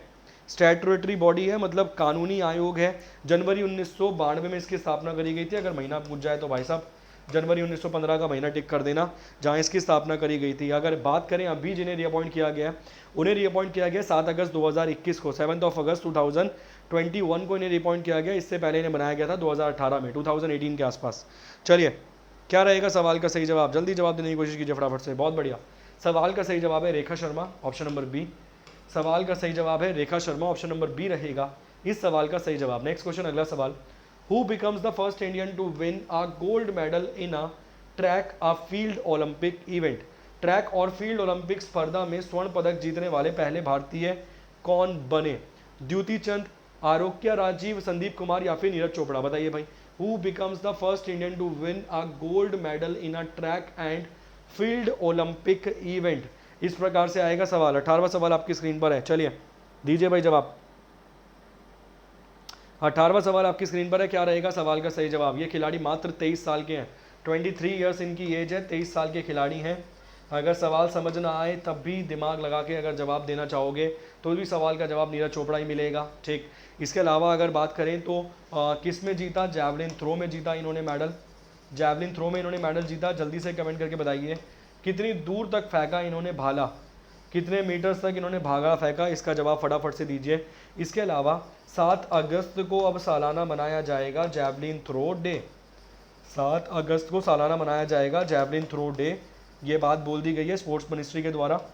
स्पोर्ट्स मिनिस्ट्री को इसके हाथ में अभी हमारे समय मतलब अभी मौजूदा समय में भारत के स्पोर्ट्स मिनिस्टर कौन मिलेंगे, तो अनुराग ठाकुर। उनसे पहले कौन थे, उनसे पहले थे किरण रिजिजू। अभी कौन है, अभी है अनुराग ठाकुर, मौजूदा समय में भारत के स्पोर्ट्स मिनिस्टर, खेल मंत्रालय संभाल रहे हैं। ठीक, 87.58 मीटर, बहुत बढ़िया। कितना दूर फेंका, तो 87.58 मीटर तक इन्होंने भाला फेंक दिया, ध्यान रखना। इसके अलावा पैरा ओलंपिक्स में भी हमें बहुत सारे मेडल मिले हैं, आप सभी लोग जानते हैं। ठीक, नेक्स्ट क्वेश्चन, अगला सवाल। Japanese town Tokyo has handed over the flame of the hope to which city that will host the Olympic games in 2024। वो बोल रहा है जापानी शहर टोक्यो ने किस शहर को आशा की ज्योति सौंपी है, मतलब flame of hope. Flame of hope भाई साहब वो जो जोत वो होती है ना, मशाल जिसे कहते हैं हम, ओलंपिक मशाल, उसी की बात कर रहा है। तो फ्लेम ऑफ होप सौंप दी गई है, मतलब दे दी गई है किसी और सिटी को। अब सवाल ये है वो कौन सी सिटी है जो 2024 में होस्ट करेगी ओलंपिक। सवाल की लैंग्वेज देखो कितनी ज़बरदस्त है, कितनी गजब लैंग्वेज है, अगर ध्यान से पढ़ोगे। ठीक, जवाब दीजिए भाई, लंदन, पेरिस, बर्लिन या फिर मैड्रिड। बेसिक सवाल है कि बिल्कुल बेसिक सवाल है। चलिए क्या रहेगा सवाल का सही जवाब, बिल्कुल ही बेसिक सवाल है, बिल्कुल साधारण सा सवाल है। थोड़ा सा भी अगर दिमाग लगा लेंगे ना तो इजीली सवाल का जवाब आप दे पाएंगे। क्या रहेगा सवाल का सही जवाब, जवाब देने की कोशिश कीजिए, लंदन, पेरिस, बर्लिन या फिर मैड्रिड। चलिए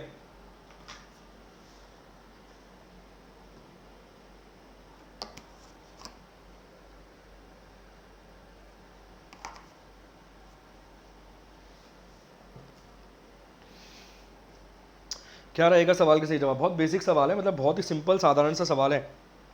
अगर हल्का सा भी दिमाग लगाएंगे तो 1 मिनट का भी काम नहीं है। ठीक, अगर हल्का सा भी काम लगाएंगे तो 1 मिनट का काम नहीं है, 1 सिंगल मिनट का। बहुत बढ़िया। सवाल का जवाब क्या है, सवाल का जवाब पेरिस है। हम सभी लोग जानते हैं 2024 वाले ओलंपिक्स किस कंट्री में करवाए जाएंगे, तो 2024 वाले ओलंपिक्स जो है वो फ्रांस में करवाए जाएंगे। फ्रांस की राजधानी क्या है, पेरिस। तो टोक्यो ने किसे सौंप दिया, टोक्यो ने सौंप दिया भाई साहब पेरिस को। तैयारी शुरू हो चुकी है, आप सभी लोग जानते हैं। इसके अलावा 2022 के जो विंटर ओलंपिक करवाए जाएंगे वो करवाए जाएंगे चाइना में। ये वाला सवाल भी याद रखना, इससे भी सवाल बनने के चांसेस हैं। अभी हाल फिलहाल में जो ब्रिक्स का 13th सम्मेलन हुआ है जिसकी मेज़बानी भारत ने करी है ऑनलाइन तरीके से, उसमें ये वाला सर्कुलर जो है वो भी पास हो गया कि आप ओलंपिक करवाइए, विंटर वाले चाइना करवाइए, हम पार्टिसिपेट करने के लिए ज़रूर आएंगे। पहले कहा जा रहा था कि अमेरिका बॉयकॉट कर सकता है, ऑस्ट्रेलिया कर सकता है और भारत भी, मतलब क्वाड कंट्रीज़ जो हैं, जापान भी बॉयकॉट कर सकता है और भारत भी बॉयकॉट कर सकता है, मगर भारत ने अपना पक्ष क्लियर कर दिया कि हम बॉयकॉट नहीं करेंगे। ठीक, नेक्स्ट क्वेश्चन, अगला सवाल स्क्रीन पर है। India stood at what position in the medal table of Tokyo Olympic 2020 out of 86 countries. वो बोल रहे हैं 86 देशों में से, मतलब जो 86 देश जिन्हें कोई ना कोई एक मेडल मिला है, उसमें से भारत का स्थान क्या रहा है टोक्यो ओलंपिक 2020 वाले जो 2021 में करवाए गए। 42वां, 45वां, 48वां या 56वां, आप सभी लोग जानते हैं। भारत को कुल मिलाकर कितने मेडल मिले हैं, भारत को कुल मिलाकर 7 मेडल्स मिले हैं, जिसमें से 1 मेडल है गोल्ड, 2 मेडल है सिल्वर और इसके अलावा 4 मेडल है ब्राउन्स। तो ये हो गया सिल्वर, ये हो गए ब्राउन्स 4 और ये हो गया 1 गोल्ड मेडल। गोल्ड किसने जीता, नीरज शर्मा ने।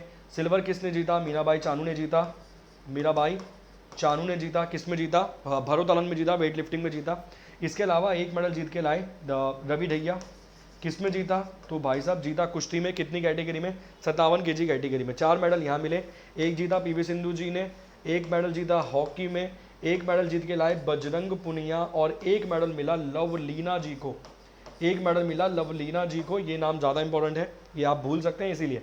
कौन सी कैटेगरी में जीता, बॉक्सिंग में। कितने वेट में बॉक्सिंग कर रही थी, 69 kg में। वैसे 64 से लेकर 69 ऑप्शन में दे रखा हो तो ये टिक कर देना, मतलब ऐसे ऑप्शन में दे रखा हो 65 से 70, 64 से 69, तो ये टिक करके आगे बढ़ जाना। ठीक, भारत का स्थान क्या रहा, बहुत बेसिक सवाल है, बहुत ही हल्का सवाल है। चलिए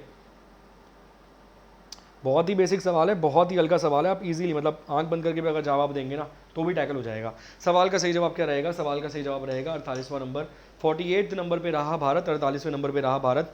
कितने किसको मेडल मिले मैंने आपको बता दिया। पहले नंबर पे कौन रहा आप सभी लोग जानते होंगे। पहले नंबर पे रहा अमेरिका, दूसरे पे रहा चाइना। ध्यान रखना, बहुत अच्छा क्वेश्चन है, ठीक है। इसके अलावा जापान चौथी बार होस्ट कर रहा था, ये भी याद रखना। जापान चौथी बार होस्ट कर रहा था। जापान ने 64 में होस्ट किया था, 72 में किया था, 98 में किया था और 2020 में कर लिया। 64, 72, 98 और 2020। भारत ने कितनी बार होस्ट किया ओलंपिक को आज तक? तो आप जवाब दोगे 0, क्योंकि 0 दिया मेरे भारत ने, मेरे भारत ने और मेरे भारत ने। क्लियर? चलिए नेक्स्ट क्वेश्चन, अगला सवाल आपकी स्क्रीन पर है। With which countries navy the Indian navy has conducted the bilateral naval exercise titled Zayed Talwar 2021। वो बोल रहा है भारतीय नौसेना ने किस देश के नौसेना के साथ ज़ियाद तलवर 2000, ज़ियाद तलवार भी आप बोल सकते हैं, ज़ियाद तलवार 2021 शीर्षक से द्विपक्षीय नौसैनिक अभ्यास किया है। कौन सा अभ्यास किया है? नेवी वाला। नेवी वाली आप समझते होंगे भाई, शिप वाली बात हो रही है, पानी की शिप वाली बात हो रही है। तो नाम क्या है? नाम है ज़ियाद तलवार 2021। किस देश के साथ किया है? ओमान के साथ, ईरान के साथ, यूएई के साथ या फिर सऊदी अरेबिया के साथ? चलिए भला मानिए 3 नहीं आया बीच में, वरना गाना बन जाता 1 2 3 4 5 6। फिर तुम गाना गाते हुए डोलते, कह रहे गाना याद कर लिया सर हमने, पूरा पेपर में गाना याद कर लिया, सीधा टिक करके आएंगे एग्जाम में। चलिए क्या रहेगा सवाल का सही जवाब? चलिए क्या रहेगा सवाल का सही जवाब? जल्दी जवाब दीजिए। कहाँ पर करवाया गया? कोस्ट ऑफ अबू धाबी में। कहाँ पर करवाया गया? तो कोस्ट ऑफ मतलब कोस्टल वाला जो क्षेत्र है ना अबू धाबी का, अबू धाबी का जो कोस्टल वाला क्षेत्र है उस क्षेत्र में ये एक्सरसाइज करवाई गई। ज़ायद तलवार नाम से एक्सरसाइज करवाई गई। किस कंट्री में करवाई गई? बेसिक सा सवाल हो गया, यूनाइटेड अरब एमिरेट्स में। नाम क्यों यूनाइटेड अरब एमिरेट्स है? क्योंकि 7 एमिरेट्स को मिलाकर बनाया गया। इसके अलावा आप सभी लोग जानते हैं आईपीएल का जो सीज़न है आज से शुरू हो गया है। कहाँ पर हो रहा है? यूएई में हो रहा है। पहला मैच कौन से स्टेडियम में हो रहा है या कौन सी जगह पर हो रहा है ये बता दीजिए बस। ये जो फर्स्ट मैच हो रहा है वो कहाँ पर हो रहा है, कौन सी जगह पर हो रहा है? बन सकता है सवाल, आईपीएल से सवाल बनते हैं एग्जाम में, और स्पोर्ट्स वाले क्वेश्चन पूछे जाएंगे एमटीएस में भी और जीडी में भी, इवन स्टैनो में भी। चलिए नेक्स्ट क्वेश्चन, अगला सवाल आपकी स्क्रीन पर है। Which state government has been conferred with the 7 national award on the first Van Dhan annual awards 2021 during the celebration of 34th foundation day of the tribal corporative marketing development federation of limited India limited. TRIFED की full form लिखी हुई है, ठीक है, tribe की full form लिखी हुई है tribal corporative marketing development federation of India limited.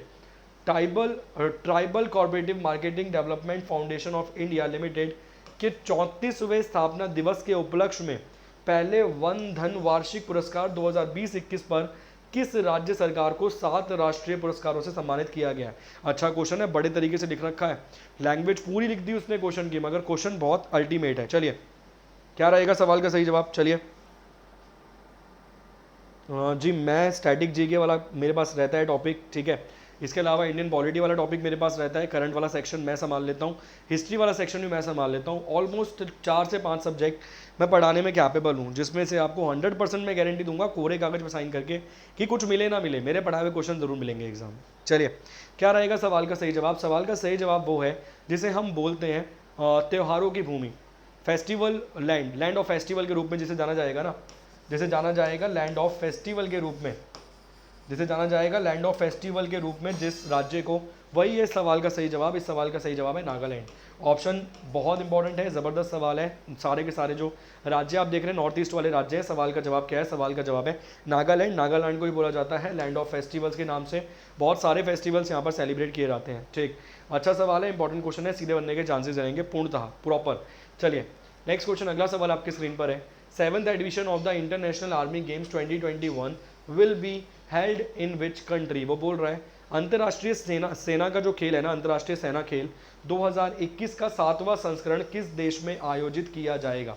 चलिए भाई बताइए, इसका जो 7वां संस्करण है वो किस देश में किया जाएगा? क्या रहेगा सवाल का सही जवाब? जल्दी जवाब दीजिए फटाफट से। ये जो अवार्ड दिए गए थे ट्राइबल मिनिस्टर, वो ट्राइबल मिनिस्ट्री वाले अर्जुना मुंडे के द्वारा पुरस्कार दिए गए थे, ऑनलाइन प्लेटफॉर्म पे दिए गए थे, मतलब वो जो ऑनलाइन तरीके से ऑनलाइन सम्मेलन किया गया और उसमें अवार्ड बांट दिए गए अर्जुना मुंडे के द्वारा। ट्राइबल मिनिस्ट्री वो संभाल रहे थे, ठीक। चलिए क्या रहेगा अगला सवाल आपकी स्क्रीन पर है, नेक्स्ट क्वेश्चन आपकी स्क्रीन पर है। सवाल आपकी स्क्रीन पर है, ऑप्शन है रशिया, यूएसए, जापान या फिर चाइना। बहुत बेसिक सवाल है, सवाल का जवाब है रशिया। ऑप्शन नंबर डी है सवाल का सही जवाब। रशिया में बैठे हुए व्लादिमीर पुतिन। रशिया की राजधानी आपको मॉस्को मिल जाएगी। करेंसी आपको रूबल मिल जाएगी। हाल फिलहाल में रशिया ने घोषित किया था कि जो फॉरेन एक्सचेंज रिजर्व है ना उसके पास, उसने डॉलर को ख़त्म हो गया उसके पास बिल्कुल। तो उम्मीद की जा रही है कि जो चाइना की करेंसी है ना वो उसे एक्सेप्ट कर लेगा इंटरनेशनल करेंसी के रूप में, इसीलिए उसने जीरो मान लिया था। इसके अलावा एक सवाल आपसे और पूछूंगा, चाइना ने दुनिया में सबसे ज़्यादा कर्जा किस देश को दे रखा है? चलिए, चाइना ने दुनिया में सबसे ज़्यादा कर्जा किस देश को दे रखा है? ये सवाल वैसे ही जानकारी के लिए आपके लिए ज़्यादा ज़रूरी है। ठीक, चलिए जवाब दीजिए भाई, चाइना ने सबसे ज़्यादा कर्जा किस कंट्री को दे रखा है? दुनिया में कौन सी कंट्री है जिसको सबसे ज़्यादा कर्जा चाइना ने प्रदान कर रखा है? उस सवाल का जवाब क्या रहेगा? तो उस सवाल का जवाब रहेगा रशिया। ध्यान रखना, उस सवाल का जवाब क्या रहेगा? उस सवाल का जवाब रहेगा रशिया। सबसे ज़्यादा कर्जा चाइना ने रशिया को दे रखा है। नेक्स्ट क्वेश्चन, अगला सवाल है, who has authored the book titled how the earth got its beauty? तुम्हारे वाला नाम लिखा होता है यहाँ पे, how she got its beauty या how he gots it beauty. उसके लिए भी वैसे ब्यूटी यूज़ कर पाओगे आप तो, ठीक है। तो who has authored the book titled how the earth got its beauty किसके द्वारा लिखी गई किताब है? बुक्स बहुत इंपॉर्टेंट है। इसके अलावा मैं ऑलरेडी 100 या 200 के आसपास बुक्स करा चुका हूँ तुम्हें। चलिए, चित्रा बनर्जी, दिव्या करुणी, जुम्पा लहरी, सुधा मूर्ति या फिर अरुंधति रॉय। ये सवाल पहले भी करवाए हैं आपको, अगस्त महीने के करंट अफेयर के क्वेश्चन है, रिवीजन सेशन चल रहा है। मेरा पूरा टारगेट रहेगा कि मैं आपको बहुत सारे ज़बरदस्त क्वेश्चन करा दूं, ठीक है ना। और ये जो रशिया वाला सवाल आपने पढ़ा है ना, 7वां जो उसका आयोजन करवाया गया है, पहली बार कब हुआ इसके हिसाब से अगर काउंट कर लिया जाए तो 2015 में। 7th अगर वो गेम्स थी ना मिलिट्री गेम्स, तो अगर पूछ लिया जाए ये जो 7वीं मिलिट्री गेम्स करवाई गई रशिया में, इसका पहला संस्करण कौन से साल में करवाया गया था? तो 2015 में, 2015 में। ध्यान रखना। चलिए, क्या रहेगा सवाल का सही जवाब? जल्दी से जवाब देने की कोशिश कीजिए फटाफट से। बहुत बेसिक सवाल है, मैंने पहले भी पढ़ाया इस सवाल को। सवाल का सही जवाब रहेगा Sudha Murty. How the earth got its beauty, मतलब कैसे पृथ्वी ने अपनी सुंदरता गेन करी। How earth gots its beauty, सवाल का जवाब क्या रहेगा? सवाल का जवाब रहेगा सुधा मूर्ति। अच्छा सवाल है, इन्फोसिस की फाउंडेशन मेंबर है। अगर आप देखें तो इन्फोसिस की चेयरमैन मिल जाएंगी। Sudha Murty is the chairman of Infosys foundation. ठीक, Sudha Murty is the chairman of Infosys foundation. Infosys foundation की आपको चेयरमैन मिल जाएंगी है। Sudha Murty is the chairman of Infosys foundation. ये पॉइंट भी याद रखना, पूरे पॉइंट के चांसेस बनेंगे एग्जाम में पूछे जाने के। नेक्स्ट क्वेश्चन, अगला सवाल है, which parliamentary forces has inducted 2 women officers Prakriti and Diksha as a combat officer for the first time? दोबारा पढ़िए सवाल, अच्छा सवाल है तो उसको दोबारा पढ़िए। किस अर्धसैनिक बलों ने पहली बार 2 महिला अधिकारियों को प्रकृति और दिशा को लड़ाकू अधिकारी के रूप में शामिल किया है? मतलब पहला पैरामिलिट्री फोर्सेस आप जानते हैं, लड़ाकू जवान के रूप में वो बात कर रहे हैं कि लड़ाकू अधिकारियों के रूप में उन्हें शामिल किया है। किसने? बॉर्डर सिक्योरिटी फोर्सेज ने, सेंट्रल इंडस्ट्रियल सिक्योरिटी फोर्सेज ने, इंडो तिब्बतियन बॉर्डर पुलिस ने या फिर सेंट्रल रिजर्व पुलिस फोर्सेज ने? क्या रहेगा सवाल का सही जवाब? 25वें नंबर का क्वेश्चन जो जिता सकता है तुम्हें एक बेहतरीन सी नौकरी। चलिए, उसके बाद नौकरी के बाद तो तुम जानते ही हो क्या होगा। हाँ, मैंने अच्छा करंट वाली बुक्स भी आपको अलग से करा दूंगा, डोंट वरी। चलिए, क्या रहेगा सवाल का सही जवाब? जल्दी जवाब देने की कोशिश कीजिए। बहुत अच्छा, बहुत अमेजिंग क्वेश्चन है एग्जाम के प्रोस्पेक्टिव से अगर देखा जाए। सवाल का सही जवाब है Indo Tibetan border police. Option number C है सवाल का सही जवाब। नाम ध्यान रखना, प्रकृति और दीक्षा। मान लीजिए इतना नहीं लिखेगा ऊपर, वो डायरेक्ट बोलेगा कि इंडो तिब्बतियन बॉर्डर पुलिस में निम्नलिखित में से किन महिलाओं को ज्वाइन करवाया गया है ऑफिसर के रूप में, कॉम्बैट ऑफिसर के रूप में। ठीक है, अब आपको ऑप्शन दे देगा प्रकृति, दीक्षा, इंदु या कुछ भी नाम दे देगा वो, और आपको पूछेगा बताइए निम्नलिखित में से कौन सा ऑप्शन ठीक है। तो आपको बताना पड़ेगा ऊपर के दोनों ऑप्शंस ठीक है। नाम क्या है? नाम है प्रकृति और दीक्षा। अरे अपने हिसाब से याद रख लो भाई, तुमने तो बहुत सारी चीज़ें याद रखी हैं जीवन में। ठीक, अगला सवाल, नेक्स्ट क्वेश्चन आपकी स्क्रीन पर है। What is the theme of the first ever Indian internet governor forum to be hosted by India in October 2021 to bring together representative from the various platform to discuss the internet policy issues? वो बोल रहा है internet नीति के मुद्दे पर चर्चा करने के लिए विभिन्न प्लेटफॉर्मों के प्रतिनिधित्व को एक साथ लाने के लिए अक्टूबर 2021 में भारत द्वारा आयोजित किए जाने वाले पहले इंडिया इंटरनेट गवर्नर फोरम्स का विषय क्या है? ध्यान रखना, पहली बार इंडिया होस्ट कर रहा है। सवाल एग्जाम में डायरेक्ट आ जाए कि सबसे पहला इंडिया इंटरनेट गवर्नेंस फोरम जो है वो किस कंट्री में होस्ट हो रहा है। तो ये मत लगा देना चाइना में करा रहे हैं या साउथ कोरिया में करा रहे हैं, फ्रांस में करा रहे हैं। कौन होस्ट कर रहा है? हम ही होस्ट कर रहे हैं। थीम क्या है उसकी?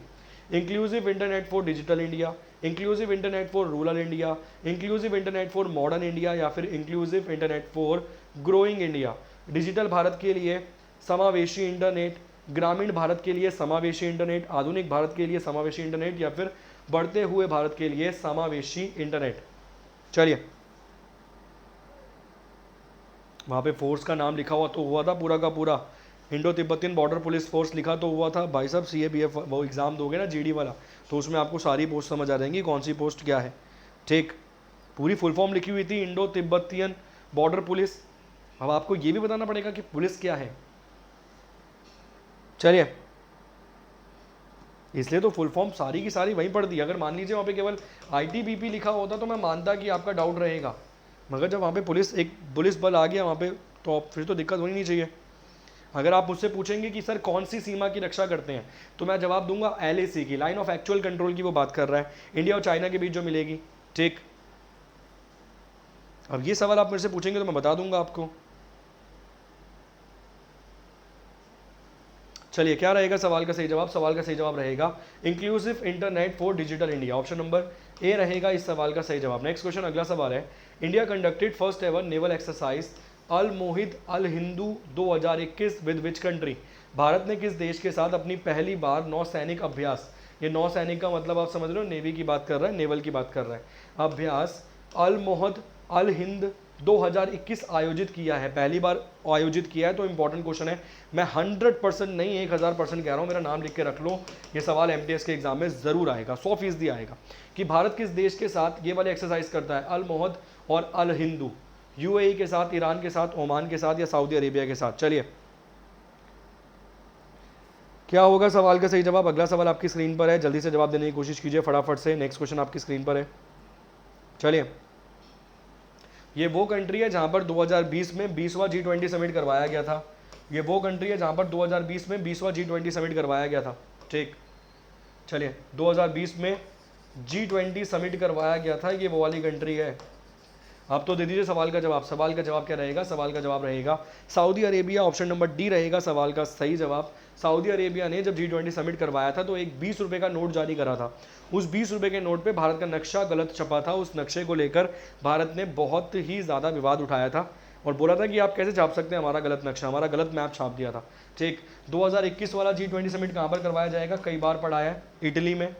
ठीक, इटली में। इसके अलावा 2022 वाला इंडोनेशिया में। इसके अलावा 2023 वाला इंडिया में। 2024 वाला कहाँ कराया जाएगा? 24 वाला करवाया जाएगा ब्राज़ील में। ये पॉइंट याद रखना, सवाल जरूर बनेगा यहाँ से। सवाल का जवाब है Saudi Arabia. Next question, which country ranked first in 2020 global youth development index which measure the status of young people in 181 countries around the world, release by Commonwealth secretariat. सवाल है 2020 ग्लोबल यूथ डेवलपमेंट इंडेक्स में कौन सा देश पहले स्थान पर है, जो राष्ट्रमंडल सचिवालय द्वारा जारी की जाती है 121 देशों में युवाओं की स्थिति को मापते हुए। मतलब तुम युवा हो तो तुम्हारी स्थिति को मापते हुए जो कॉमनवेल्थ सेक्रेटेरिएट है ना, वो एक जारी करेगा इंडेक्स। ठीक है, इंडेक्स का नाम क्या है? ग्लोबल यूथ डेवलपमेंट इंडेक्स है। सवाल ये है उसमें टॉप करने वाली कंट्री का नाम क्या है 181 कंट्रीज में से। अब मान लीजिए इस सवाल को मैं पहले ऐसे पढ़ा था कि इसमें टॉप किसने किया, फिर बताता कितनी कंट्रीज में से किया, फिर बताता किसने भाई ये रिपोर्ट बनाई, तो मैं बड़ा वो बनाता, हाइप बना देता इससे कि बताइए मैं 5 बार सवाल कर रहा हूँ। इससे बेहतर मैं समझता हूँ कि एक ही में लिख दिया, मैंने पूरा सवाल लिख दिया। एक सवाल ये हो गया, मान लीजिए सवाल आ गया ग्लोबल यूथ डेवलपमेंट की जो रिपोर्ट है कौन बनाता है, तो आप जवाब देंगे कॉमनवेल्थ सेक्रेटेरिएट के द्वारा रिलीज की जाती है। कितनी कंट्रीज पे? 181 कंट्रीज पे ये सर्वे किया जाता है उसके द्वारा। किसके लिए? तो ग्लोबल यूथ की जो कंडीशन है ना, उनको देखते हुए रिपोर्ट जारी की जाती है। चलिए जवाब दीजिए भाई, किसने टॉप किया? बोल दीजिए हम टॉप कर गए। इससे पहले आपने सवाल देखा था सऊदी अरेबिया वाला, वो अल मोहिद अल हिंदू वाला, कौन सा एक्सरसाइज थी? नेवल एक्सरसाइज थी। भारत की तरफ से कितने पार्टिसिपेट किया? तो आप बोलोगे सर एक इंडियन नेवल शिप ही पार्टिसिपेट करेगी, मतलब एक INS ही पार्टिसिपेट करेगी। वो अल मोहिद अल हिंदू वाला जो सऊदी अरेबिया वाला सवाल था, ठीक है, उसमें एक पॉइंट और डाल देना कि किस शिप ने पार्टिसिपेट किया भारत की तरफ से, किस नेवल शिप ने? INS कोची ने। भारत की तरफ से किस शिप ने पार्टिसिपेट किया? INS कोची ने पार्टिसिपेट किया, अबू धाबी के आसपास ही करवाई गई थी ये, ठीक। चलिए, क्या रहेगा सवाल का सही जवाब? सवाल का सही जवाब रहेगा सिंगापुर। सिंगापुर की राजधानी क्या रहेगी? सिंगापुर की राजधानी रहेगी सिंगापुर सिटी। भाई साहब ये सभी चीज़ें याद रखना, अच्छे सवाल है, इंपॉर्टेंट क्वेश्चन है, एग्जाम में पूछ लिए जाएंगे तो बड़ी दिक्कत हो जाएगी, ठीक। ये सभी चीज़ें याद रखना। सिंगापुर ने टॉप किया, उसके साथ में कौन, मतलब उसको फॉलो किया स्लोवेनिया ने, माल्टा ने और डेनमार्क ने। इसके अलावा अगर बात करें बॉटम पे कौन रहा, तो चैड एक अफ्रीकन कंट्री है, चैड एक अफ्रीकन कंट्री है। उसके अलावा central African Republic second top, मतलब 181 पे चैड रहा, 180 पे सेंट्रल अफ्रीकन रहा। उसके अलावा साउथ सूडान रहा, फिर अफगानिस्तान रहा, नाइजर, ये सब बॉटम पे रहे। बस ये बता दीजिए भारत का स्थान क्या है, ठीक है, इस लिस्ट में भारत का स्थान क्या है, इंडिया की रैंकिंग क्या है, मुझे इतना जवाब दे दीजिए। बाकी दोनों प्रकार के जवाब मैंने आपको दे दिए, टॉप करने वाला भी बता दिया, सबसे नीचे आने वाला भी मैंने आपको बता दिया, भारत का स्थान क्या रहा मुझे ये जवाब दे दीजिए। चलिए, इंडिया 122वें नंबर पे रहा, बहुत बढ़िया। चलिए नेक्स्ट क्वेश्चन, अगला सवाल, किस रेंज के लोगों में करवाया जाता है? तो आप जवाब दोगे सर 15 साल से लेकर 29 साल की उम्र के लोगों में ये सर्वे करवाया जाता है, ठीक। भारत का स्थान 122, ये आप बता रहे हैं 122 नंबर पे रहा। Who has author the book title the year that wasn't the diary of a 14-year-old, the year that wasn't the diary of the 14-year-old नामक पुस्तक किसने लिखी है? ब्रिशा जैन ने लिखी है, शबाना आजमी ने लिखी है, अरुंधति रॉय ने लिखी है, या फिर रिजुला दास ने लिखी है? 2021 अगस्त के महीने की किताब है, जवाब दीजिए। चलिए जल्दी से, क्या रहेगा सवाल का सही जवाब? अगला सवाल आपकी स्क्रीन पर है, नेक्स्ट क्वेश्चन आपकी स्क्रीन पर है। अच्छा सवाल है भाई साहब, क्या रहेगा सवाल का सही जवाब?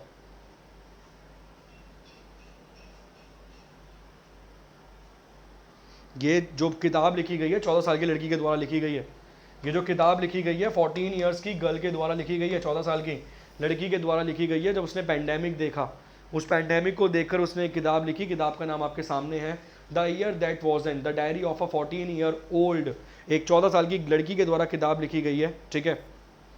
क्या रहेगा सवाल का सही जवाब? और इस किताब को लॉन्च किया गया है वेटरन एक्टर, मतलब एक्टर के द्वारा, जिनका नाम है शबाना आजमी। सवाल का जवाब क्या है? सवाल का जवाब है ऑप्शन नंबर ए, ब्रिशा जैन के द्वारा। 14 साल की लड़की हैं जिनके द्वारा किताब लिखी गई है। किताब को लॉन्च किसने किया है? शबाना आजमी ने। दोनों सवालों के जवाब मैंने आपको दोनों तरीके से दे दिए हैं, प्लीज़ ध्यान से ध्यान रखना। क्लियर? ऑप्शन नंबर ए है सवाल का सही जवाब। नेक्स्ट क्वेश्चन, अगला सवाल, who has authored the book titled a death in Sonagachi? A death in Sonagachi नामक पुस्तक किसने लिखी है? चलिए भाई, अपना सोना निकाल लेना भाई इसमें से, गोल्ड, ठीक है। क्या रहेगा सवाल का जवाब? ब्रिशा जैन। बहुत बढ़िया जी, बहुत उम्दा। अगला सवाल आपकी स्क्रीन पर है, क्या रहेगा इस सवाल का जवाब? सवाल आपकी स्क्रीन पर है कि किताब है, किताब का नाम है आ डेथ इन सोनागाची, ब्रिशा जैन के द्वारा, शबाना आजमी के द्वारा, अरुंधति रॉय के द्वारा, या फिर रिजुला दास के द्वारा? चलिए जवाब दीजिए भाई, किसके द्वारा लिखी गई ये किताब है? क्या रहेगा सवाल का सही जवाब? अच्छा सवाल है, एग्जाम के पॉइंट ऑफ व्यू से अगर देखा जाए तो। शॉर्ट स्टोरी है भाई, ठीक।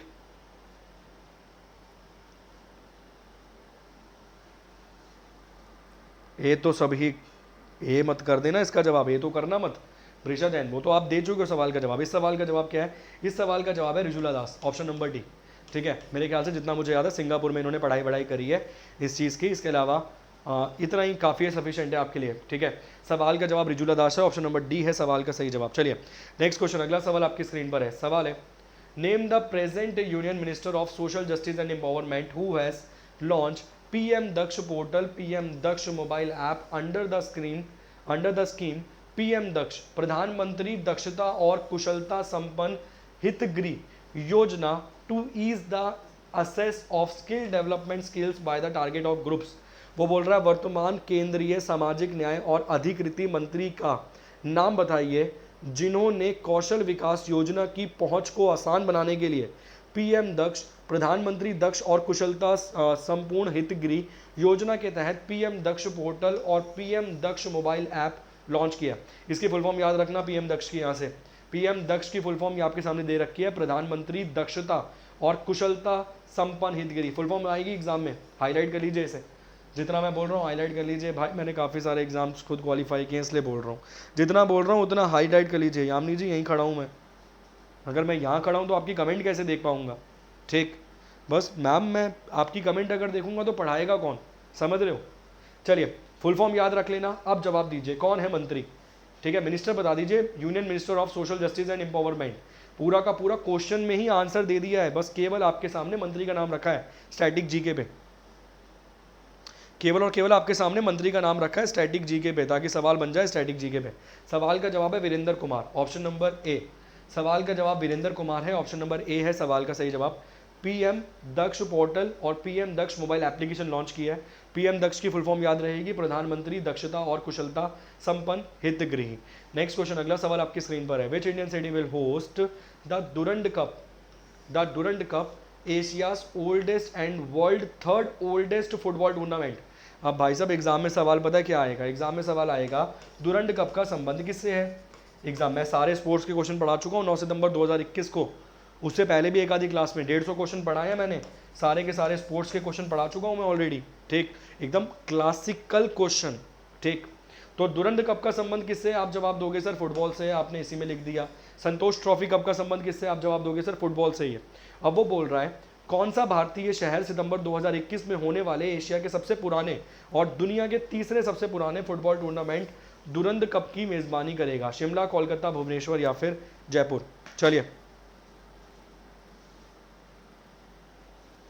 अगला सवाल आपकी स्क्रीन पर है, क्या रहेगा सवाल का सही जवाब।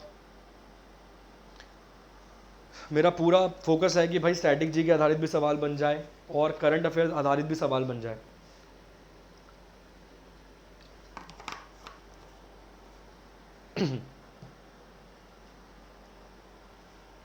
5 सितंबर के आसपास शुरू हो सकता है भाई, 5 सितंबर से लेकर 3 अक्टूबर तक कराया जाएगा, सीधा साफ डेट देख ही रहे हैं क्या पढ़ रखी है आज। 5 सितंबर से लेकर 3 अक्टूबर तक कराया जाएगा। अब सवाल ये है कहाँ पे करवाया जाएगा। विजेता टीम पूछ सकता है, 130 साल पुराना खेल है, 130 साल पुराना मतलब 130th एडिशन है ये, 130वां इसका संस्करण है, 130वां एडिशन है। शिमला, कोलकाता, भुवनेश्वर या फिर ऑप्शन आपकी स्क्रीन पर है जयपुर। सवाल का सही जवाब क्या रहेगा, बहुत बेसिक सवाल है, सवाल का सही जवाब रहेगा ऑप्शन नंबर बी कोलकाता, ठीक है। जैसे हमारे देश में, जैसे हम अपना देखें तो हम क्रिकेट के फ़ैन हैं, इसी प्रकार से अगर आप कोलकाता वेस्ट बंगाल जाएंगे ना तो वहाँ पर भाई साहब लोग आपको ज़्यादातर फ़ैन मिलेंगे फुटबॉल के। सवाल का जवाब क्या है, option number B Kolkata. Important है, जितने पॉइंट्स बनते हैं मैंने लिख दिया। 130 साल पुराना है, किससे संबंधित है, फुटबॉल से। संतोष ट्रॉफी कप का संबंध किससे है, उसका भी फुटबॉल से है। 130वें नंबर का एडिशन है, कहाँ करवाया जाएगा, कोलकाता में। विजेता पढ़ के जाना पड़ेगा, पूछेगा वो। Which organization released the global youth development index in which India stood at 22nd globally among the 181 countries. अब आप खुद देखिए कि मेरी दूरदृष्टि अच्छी है या नहीं। देखिए ये पूरा का पूरा सवाल मैंने आपको पढ़ाया कि किसने टॉप किया, किसने टॉप नहीं किया। मैंने आपको बताया सिंगापुर ने टॉप किया, चैड लास्ट नंबर पे रहा, अफगानिस्तान ये सब साथ में रहे, मतलब लास्ट में रहे। कितनी कंट्रीज़ में करवाया गया, 181 कंट्रीज़ में ये सर्वे करवाया गया। किसका करवाया गया, ग्रोथ यूथ डेवलपमेंट का। क्या देखा गया, 15 से लेकर 29 साल के जवान मतलब युवाओं में देखा गया कि उनकी मेंटल हेल्थ कैसी है, इन सब चीज़ों को लेकर एक सर्वे करवाया गया। उसमें भारत का स्थान क्या रहा, 122वें नंबर पे रहा भारत। ये रिपोर्ट किसके द्वारा बनाई गई, मैंने वहीं पढ़ा दिया ये क्वेश्चन। आप सबके सब जवाब दीजिए इस सवाल का। चलिए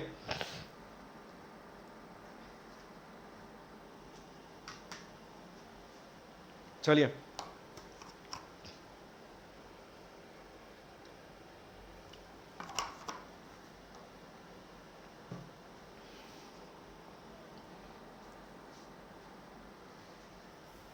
क्या रहेगा सवाल का सही जवाब। सवाल का सही जवाब रहेगा Commonwealth secretariat, option number D रहेगा इस सवाल का सही जवाब। नेक्स्ट क्वेश्चन, अगला सवाल है स्क्रीन पर। सवाल है which state police has launch countries first of its kind drone forensic lab and research centre. वो बोल रहा है किस राज्य की पुलिस ने देश की अपनी तरह का पहला drone forensic lab and research को लॉन्च किया है। ड्रोन फोरेंसिक लैब मतलब फोरेंसिक लैब के बारे में आप जानते होंगे, उस सालुके के बारे में आपने देखा होगा, CID, जिसमें बोलता है सालू के दाल में कुछ काला लग रहा है, ठीक है ना, तो बोलता है पूरी की पूरी दाल ही काली है। तो काली दाल और भाई साहब राजमा डाल के बनाइए, चावल मिला के खाइए ज़बरदस्त तरीके से, ऊपर हरी चटनी डाल के। और इस सवाल का दीजिए जवाब, वो कौन सा राज्य है जिसने ये लॉन्च किया है, कर्नाटका, तेलंगाना, केरल या फिर आंध्र प्रदेश। कर्नाटका में बोवानी आपको बैठे हुए मिल जाएंगे, तेलंगाना में आपको कौन बैठा हुआ मिलेगा जल्दी बताइए, केरल में आपको पिनारियन विजयन मिल जाएंगे, आंध्र प्रदेश में आपको मिल जाएंगे जगमोहन रेड्डी। चलिए फटाफट जवाब दीजिए, क्या रहेगा सवाल का सही जवाब। अगला सवाल आपकी स्क्रीन पर है। अच्छे क्वेश्चन हैं ये, बहुत ज़बरदस्त, ये बहुत मतलब मान लीजिए कि आने ही आने एग्जाम में सवाल। ठीक, जितने विद्यार्थी जवाब दे रहे हैं ऑप्शन नंबर बी, बहुत बढ़िया, बहुत सही आप जवाब दे रहे हैं। सवाल का जवाब क्या है? सवाल का जवाब केरल पुलिस है। सर आप तेलंगाना को किसी और तरीके से कंसीडर कर रहे हैं। ठीक, तेलंगाना में एक वो खोला गया था ट्रांसजेंडर वाला, आपको मैंने पढ़ाया था उसके बारे में। ठीक, सवाल का जवाब क्या है? सवाल का जवाब केरल है। केरल में एकमात्र मतलब भारत का अपनी मतलब इस तरह का पहला ये खोला गया है और first of its kind drone forensic lab and research centre. Option है केरल, सवाल का जवाब केरल है। केरल में आपको बैठे हुए मिलेंगे पिनारियन विजयन, ऑप्शन नंबर सी सवाल का सही जवाब। बहुत बढ़िया, तेलंगाना जो दे रहा है उन सभी का गलत है। सवाल का सही जवाब क्या है? सवाल का सही जवाब है केरल। ठीक है, कौन इस्तेमाल करेगा? केरल पुलिस इसका इस्तेमाल करेगी। ये थोड़ी कि तुम घर में बैठ के कह रहे हम भी खेलेंगे सीआईडी, अब सीआईडी खेलेंगे हम भी। सवाल का जवाब केरल है। नेक्स्ट क्वेश्चन, अगला सवाल है, which ministry has launched an online portal titled as a TAPAS. सबसे पहले तपस की फुल फॉर्म याद रखिए। वो बोल रहा है किस मंत्रालय ने सामाजिक रक्षा के लिए एक क्षेत्र में मुफ्त फिल्माए गए व्याख्यान, पाठ्यक्रम और ई अध्ययन सामग्री प्रदान करने के लिए तपस को लॉन्च किया है। फुल फॉर्म क्या है? Training for augmenting productivity and services. ये जो तापस है इसकी फुल फॉर्म क्या है, या तपस जो इसकी फुल फॉर्म क्या है? Training for augmenting productivity and services to provide free of cost filmed lecture course e study material in the field of social defence. वो बोल रहा है कि किस मंत्रालय ने सामाजिक रक्षा के क्षेत्र में मुफ्त फिल्माए गए व्याख्यान, मतलब वो मुफ्त फिल्माए गए जो मूवीज के जैसे सीन होते हैं ना वैसे कुछ, कि सेल्फ डिफेंस आप कैसे करेंगे। उसके अलावा ई अध्ययन, इलेक्ट्रॉनिक आपको सामग्री प्रदान की जाएगी जैसे हम प्रदान करते हैं। इसके अलावा क्या नाम है? तपस नाम है। उत्पादकता और सेवाओं को बढ़ाने के लिए परीक्षण नामक एक ऑनलाइन पोर्टल लॉन्च किया है। Ministry of finance, education, development rural या फिर सोशल जस्टिस एंड एम्पावरमेंट। क्या रहेगा सवाल का सही जवाब? चलिए,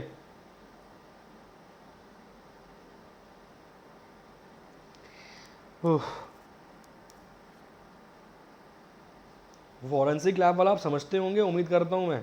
जब सबूत वबूत खट्टे करने की बात होती है वो वाले फॉरेंसिक लैब, बहुत बेसिक सी चीज़ है। क्या रहेगा सवाल का सही जवाब? जवाब दीजिए भैया, इससे संबंधित आप दूसरा सवाल पढ़ रहे हैं। सवाल का जवाब क्या है? Ministry of social justice and empowerment. इसके जैसा एक सवाल और पढ़ चुके हैं ऊपर। ठीक है, सवाल का जवाब क्या है? सवाल का जवाब ऑप्शन नंबर डी है। जल्दी से बताइए फटाफट करके, इसके मौजूदा मंत्री कौन है? करंट मिनिस्टर कौन है? इसके मौजूदा मंत्री कौन है? करंट मिनिस्टर कौन है इसके मौजूदा? चलिए नेक्स्ट क्वेश्चन, अगला सवाल स्क्रीन पर है। For the expedition of which glacier the operation blue freedom. यहाँ से टिक कर लीजिए, सीधा एग्जाम में सवाल आएगा ऑपरेशन ब्लू फ्रीडम का संबंध किससे है। और तुम बोल दोगे लग रहा है पानी में मछली पकड़ने की बात हो रही है। ब्लू कह रहे ब्लू मतलब रेवोल्यूशन, नीली क्रांति, नीली क्रांति मतलब मछली पालन, तो ये वाला दिमाग कम लगाना पेपर में। Has been launch from Ambedkar international centre new Delhi on the 75th independence day. किस ग्लेशियर के अभियान के लिए 75वें स्वतंत्रता दिवस पर अंबेडकर अंतर्राष्ट्रीय केंद्र ने नई दिल्ली में ऑपरेशन ब्लू फ्रीडम को लॉन्च किया है? सवाल सीधा आएगा एग्जाम में, ऑपरेशन ब्लू फ्रीडम का संबंध किससे है? अब विद्यार्थी ज़्यादा समझदार होगा तो सीधा लगा के आएगा मछली पालन, और कम समझदार होगा पढ़ रखा होगा तो लगा कर आएगा कि संबंध है ग्लेशियर से। क्लियर?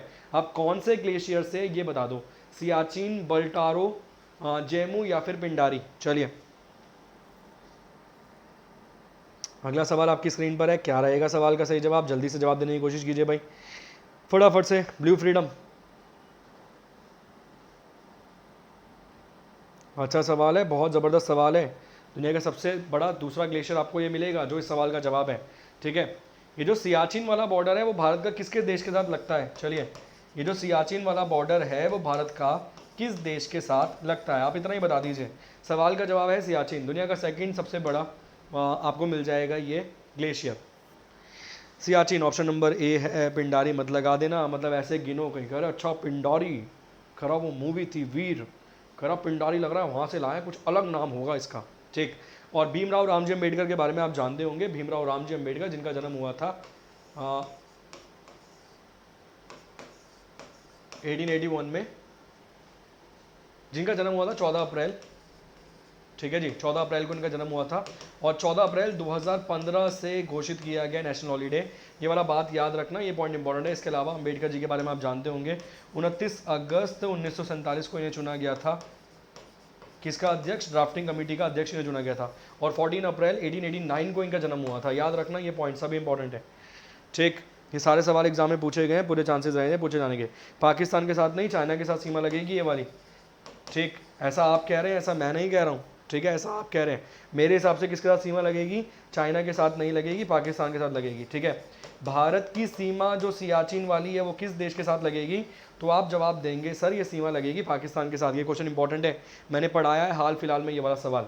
नेक्स्ट क्वेश्चन, अगला सवाल है, which ministry has launch the brand and which ministry has launch the brand and logo Son Chiraiya for marketing of urban SHG product?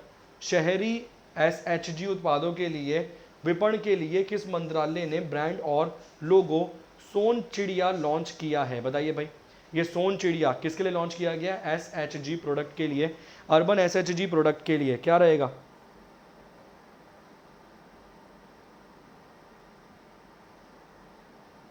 चलिए, क्या रहेगा सवाल का सही जवाब? अगला सवाल आपकी स्क्रीन पर है, जल्दी से जवाब दीजिए भाई फटाफट से।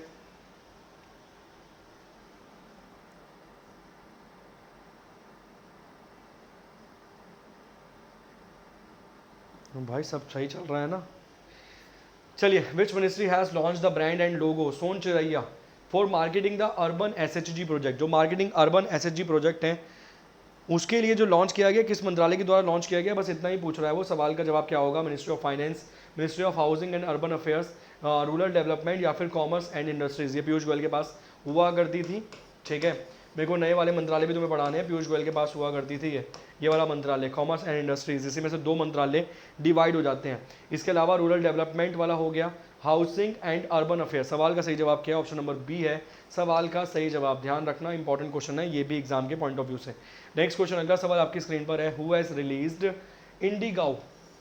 इंडिगाउ chip which is India's first cattle genomic chip for the conservation of pure varieties of indigenous cattle breeds like गिर, कंकरीज, साहिवाल, ओंगले एक्सेट्रा। वो बोल रहा है गिर, कांकरेज, साहिवाल, ओंगले आदि देशी गायों की नस्ल की शुद्धता किस्मों के संरक्षण के लिए भारत की पहली cattle genomic chip Indigo chip किसने जारी करी है? भाई साहब बहुत बढ़िया क्वेश्चन है। वो आपसे पहले सीधा सवाल पूछेगा, वो सीधा क्वेश्चन आपसे पूछेगा कि गायों की नस्लों की जांच करने के लिए निम्नलिखित में से कौन सी चिप जारी करी गई है? तो आप जवाब देंगे इंडिगाओ जो चिप है वो लॉन्च करी गई है। अब सवाल ये है किसके लिए लॉन्च करी गई है, किस किस किस्मों के लिए? तो ब्रीड्स लाइक गिर, कंकरीज, साहिवाल और ओंगली इन एक्सेट्रा जो ये कैटल ब्रीड है ना, इनके लिए जारी करी गई है। जारी किसने करी है? सवाल ये है, नरेंद्र मोदी ने, जितेंद्र सिंह ने, नरेंद्र सिंह तोमर ने या फिर संजीव कुमार बाल्यान ने? क्या रहेगा सवाल का सही जवाब? चलिए,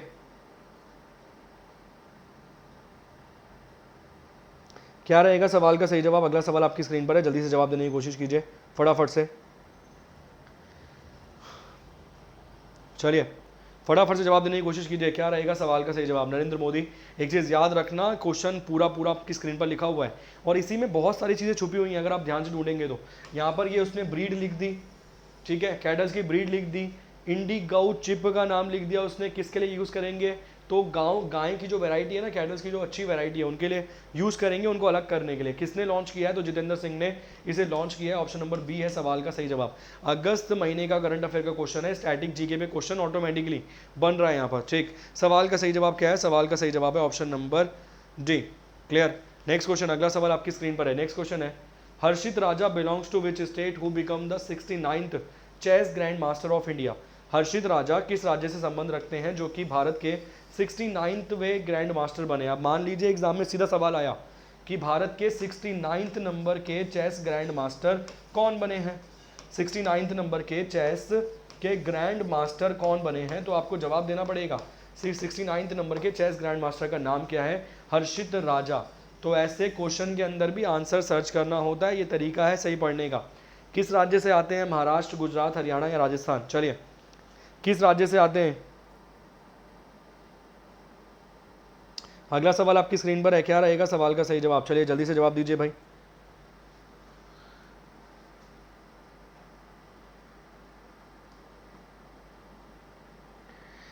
चलिए फटाफट जवाब देने की कोशिश कीजिए, क्या रहेगा सवाल का सही जवाब? पूरा का पूरा क्वेश्चन तो ऑलरेडी लिखा हुआ है, मतलब अगर आप आंसर ढूंढोगे पूरा का पूरा लिखा हुआ है। अब स्टैटिक जीके पे बना दिया इस पूरे के पूरे क्वेश्चन को उठा के कि भाई हर्षित राजा नाम के व्यक्ति हैं, 69 नंबर का चेस ग्रैंड चैंपियनशिप उन्होंने जीती है, किस राज्य से बिलोंग करते हैं, तो आप बोलोगे सर ये वो राज्य है जहाँ पे उद्धव ठाकरे मिल जाएंगे।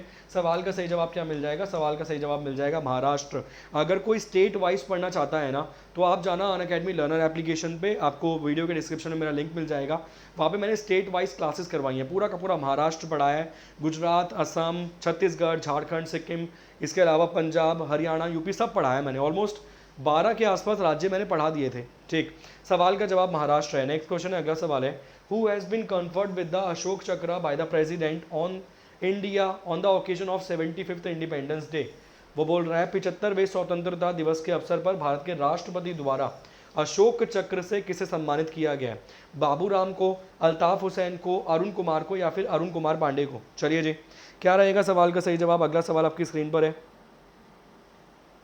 हर्षित राजा की अगर उम्र वैसे पूछने के बहुत कम चांसेस रहेंगे, 20 साल के खिलाड़ी हैं केवल, ठीक है। और कहाँ से बिलोंग करते हैं मैंने आपको बता ही दिया, महाराष्ट्र से बिलोंग करते हैं। महाराष्ट्र में कहाँ से? तो आप जवाब देंगे सर महाराष्ट्र में पुणे से बिलोंग करते हैं। चलिए, क्या रहेगा सवाल का सही जवाब? जल्दी से जवाब देने की कोशिश कीजिए भाई। रामनाथ कोविंद जी के द्वारा ये अवार्ड्स दिए गए हैं। अवार्ड दिया गया है, किसे दिया गया है? बाबूराम को, अल्ताफ हुसैन को, अरुण कुमार को या फिर अरुण कुमार पांडे को? सवाल का सही जवाब क्या रहेगा? सवाल का सही जवाब रहेगा बाबूराम को इस पुरस्कार से सम्मानित किया गया है भारत के राष्ट्रपति के द्वारा। इसके अलावा आप सभी लोग जानते हैं और बहुत सारे पुरस्कार होते हैं, जैसे कीर्ति सम्मान हो गया, शौर्य चक्र हो गया, अशोक चक्र आप देख रहे हैं, ठीक है। नेक्स्ट क्वेश्चन, अगला सवाल आपकी स्क्रीन पर है। Father of sudoku puzzle Maki Kaji passed away recently, he held from which country? वो जो सुडोकू पहेली, वो सुडोकू पहेली आती है ना भाई साहब, ऐसे बनी आती है, ठीक है, ऐसे करके वो पहेली बनी आती है, आपने देखा होगा।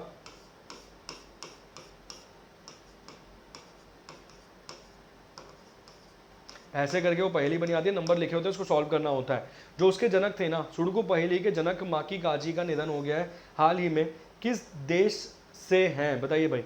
Held from which country? Recently he was held from which country, मतलब सुडोकू पहेली के जनक माकी काजी जिनका निधन हो गया है हाल ही में, किस देश से संबंधित थे ये? साउथ कोरिया, ताइवान, जापान या फिर फिलीपींस? क्या रहेगा सवाल का सही जवाब? अगला सवाल आपकी स्क्रीन पर है। बहुत बहुत स्वागत है विमला जी, बहुत लेट आए हैं आप क्लास में। क्या रहेगा सवाल का सही जवाब? 69 ईयर्स की एज में इनका निधन हो गया है ड्यू टू कैंसर। ठीक, किस वजह से निधन हो गया वो मैंने आपको बता दिया है, रीज़न आपको बता दिया है। अगर आप ध्यान से नाम पढ़ेंगे ना तो आपको इजीली कंट्री का जवाब मिल जाएगा। ये वही कंट्री मिलेगी जहाँ पे हाल फिलहाल में टोक्यो ओलंपिक की समाप्ति हुई है। पैरा ओलंपिक भी वहीं करवाए गए हैं और ओलंपिक भी वहीं करवाए गए हैं। एक सवाल मैंने आपसे और पूछा था आज कि 2024 में ओलंपिक किस कंट्री में करवाए जाएंगे, तो आपने जवाब दिया था सर फ्रांस में करवाए जाएंगे, और फ्रांस की राजधानी पेरिस पहुँच गई है वो मशाल। सवाल आपसे एक और पूछना चाहूँगा, पैरा ओलंपिक 2024 में कहाँ करवाए जाएंगे? पैरा ओलंपिक जो करवाए जाएंगे ना 2024 वाले, वो किस कंट्री में करवाए जाएंगे? इसका जवाब और दे दीजिए। इस सवाल का जवाब जापान है। जापान की राजधानी टोक्यो है। टोक्यो दुनिया की ऐसा शहर है जहाँ पे सबसे ज़्यादा जनसंख्या है। अगर जनसंख्या दृष्टि से देखा जाए तो दुनिया का सबसे ज़्यादा जनसंख्या वाला शहर कौन सा रहेगा? तो जापान का टोक्यो रहेगा, जो कि कैपिटल भी है, ठीक, जो कि राजधानी है, ठीक है। राजधानी के रूप में देखा जाए तो जापान की राजधानी टोक्यो है, सबसे ज़्यादा जनसंख्या वाली राजधानी है। और भारत की राजधानी आप जानते हैं नई दिल्ली है, जो कि जल्दी ही बीट कर देगी जापान की राजधानी टोक्यो को जनसंख्या के मामले में। जनसंख्या के मामले में हम तो वैसे भी किसी को भी बीट करने में पूरे सक्षम है। क्लियर? नेक्स्ट क्वेश्चन, अगला सवाल आपकी स्क्रीन पर है। Who is the author of the book Lahore book 1 of the partition trilogy? ठीक है, Lahore book 1 of the partition trilogy पुस्तक के लेखक कौन है? तस्मिला नसरीन, मनु एस पिल्लई, मनप्रीत सोडी सोमेश्वर या फिर खुशवंत सिंह? इसके अलावा शिवा ट्रायोलॉजी, ये जो शिवा ट्रायोलॉजी किताब है किसकी किताब है? इसके अलावा ये जो शिवा ट्रायोलॉजी किताब है ये किसकी किताब है? इस सवाल का जवाब भी दे दीजिए फटाफट से कमेंट करके। चलिए, हाँ जी बिल्कुल, जहाँ पे करवाए जाते हैं ओलंपिक वहीं पर करवाए जाते हैं पैरा ओलंपिक भी, ध्यान रखना इस बात को भी, ये सवाल भी एग्जाम में पूछे जाते हैं। चलिए, और वो सुडोकू वाला क्वेश्चन याद रखना, बहुत सारे चांसेस बन सकते हैं, क्योंकि बच्चे मतलब जैसे ही थोड़ा सा इंसान मैच्योर होता है तो वो गेम एक बार सॉल्व करने की कोशिश जरूर करता है, और बहुत ज़बरदस्त गेम है।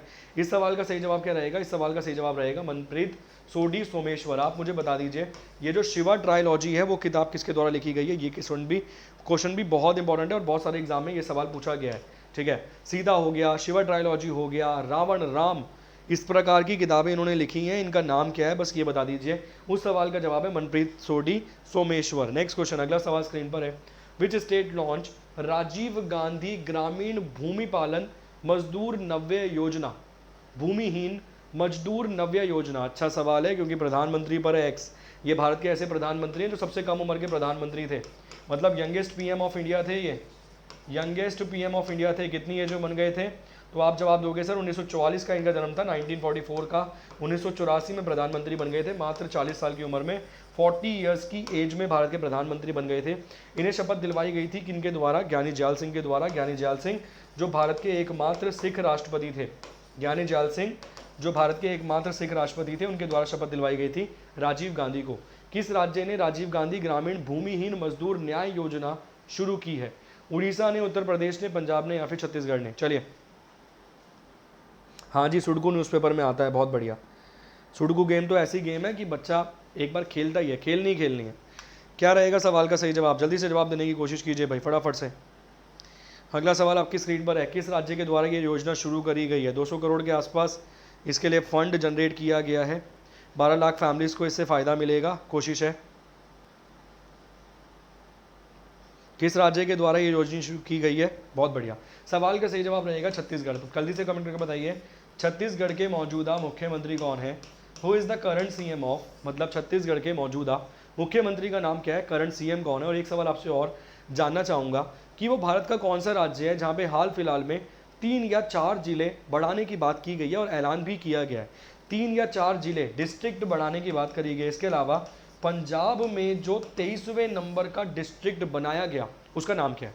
जिसकी सीमा लगेगी उत्तर प्रदेश से। पंजाब में जो न्यू डिस्ट्रिक्ट बनाया गया, नया जिला बनाया गया, उसका नाम क्या है?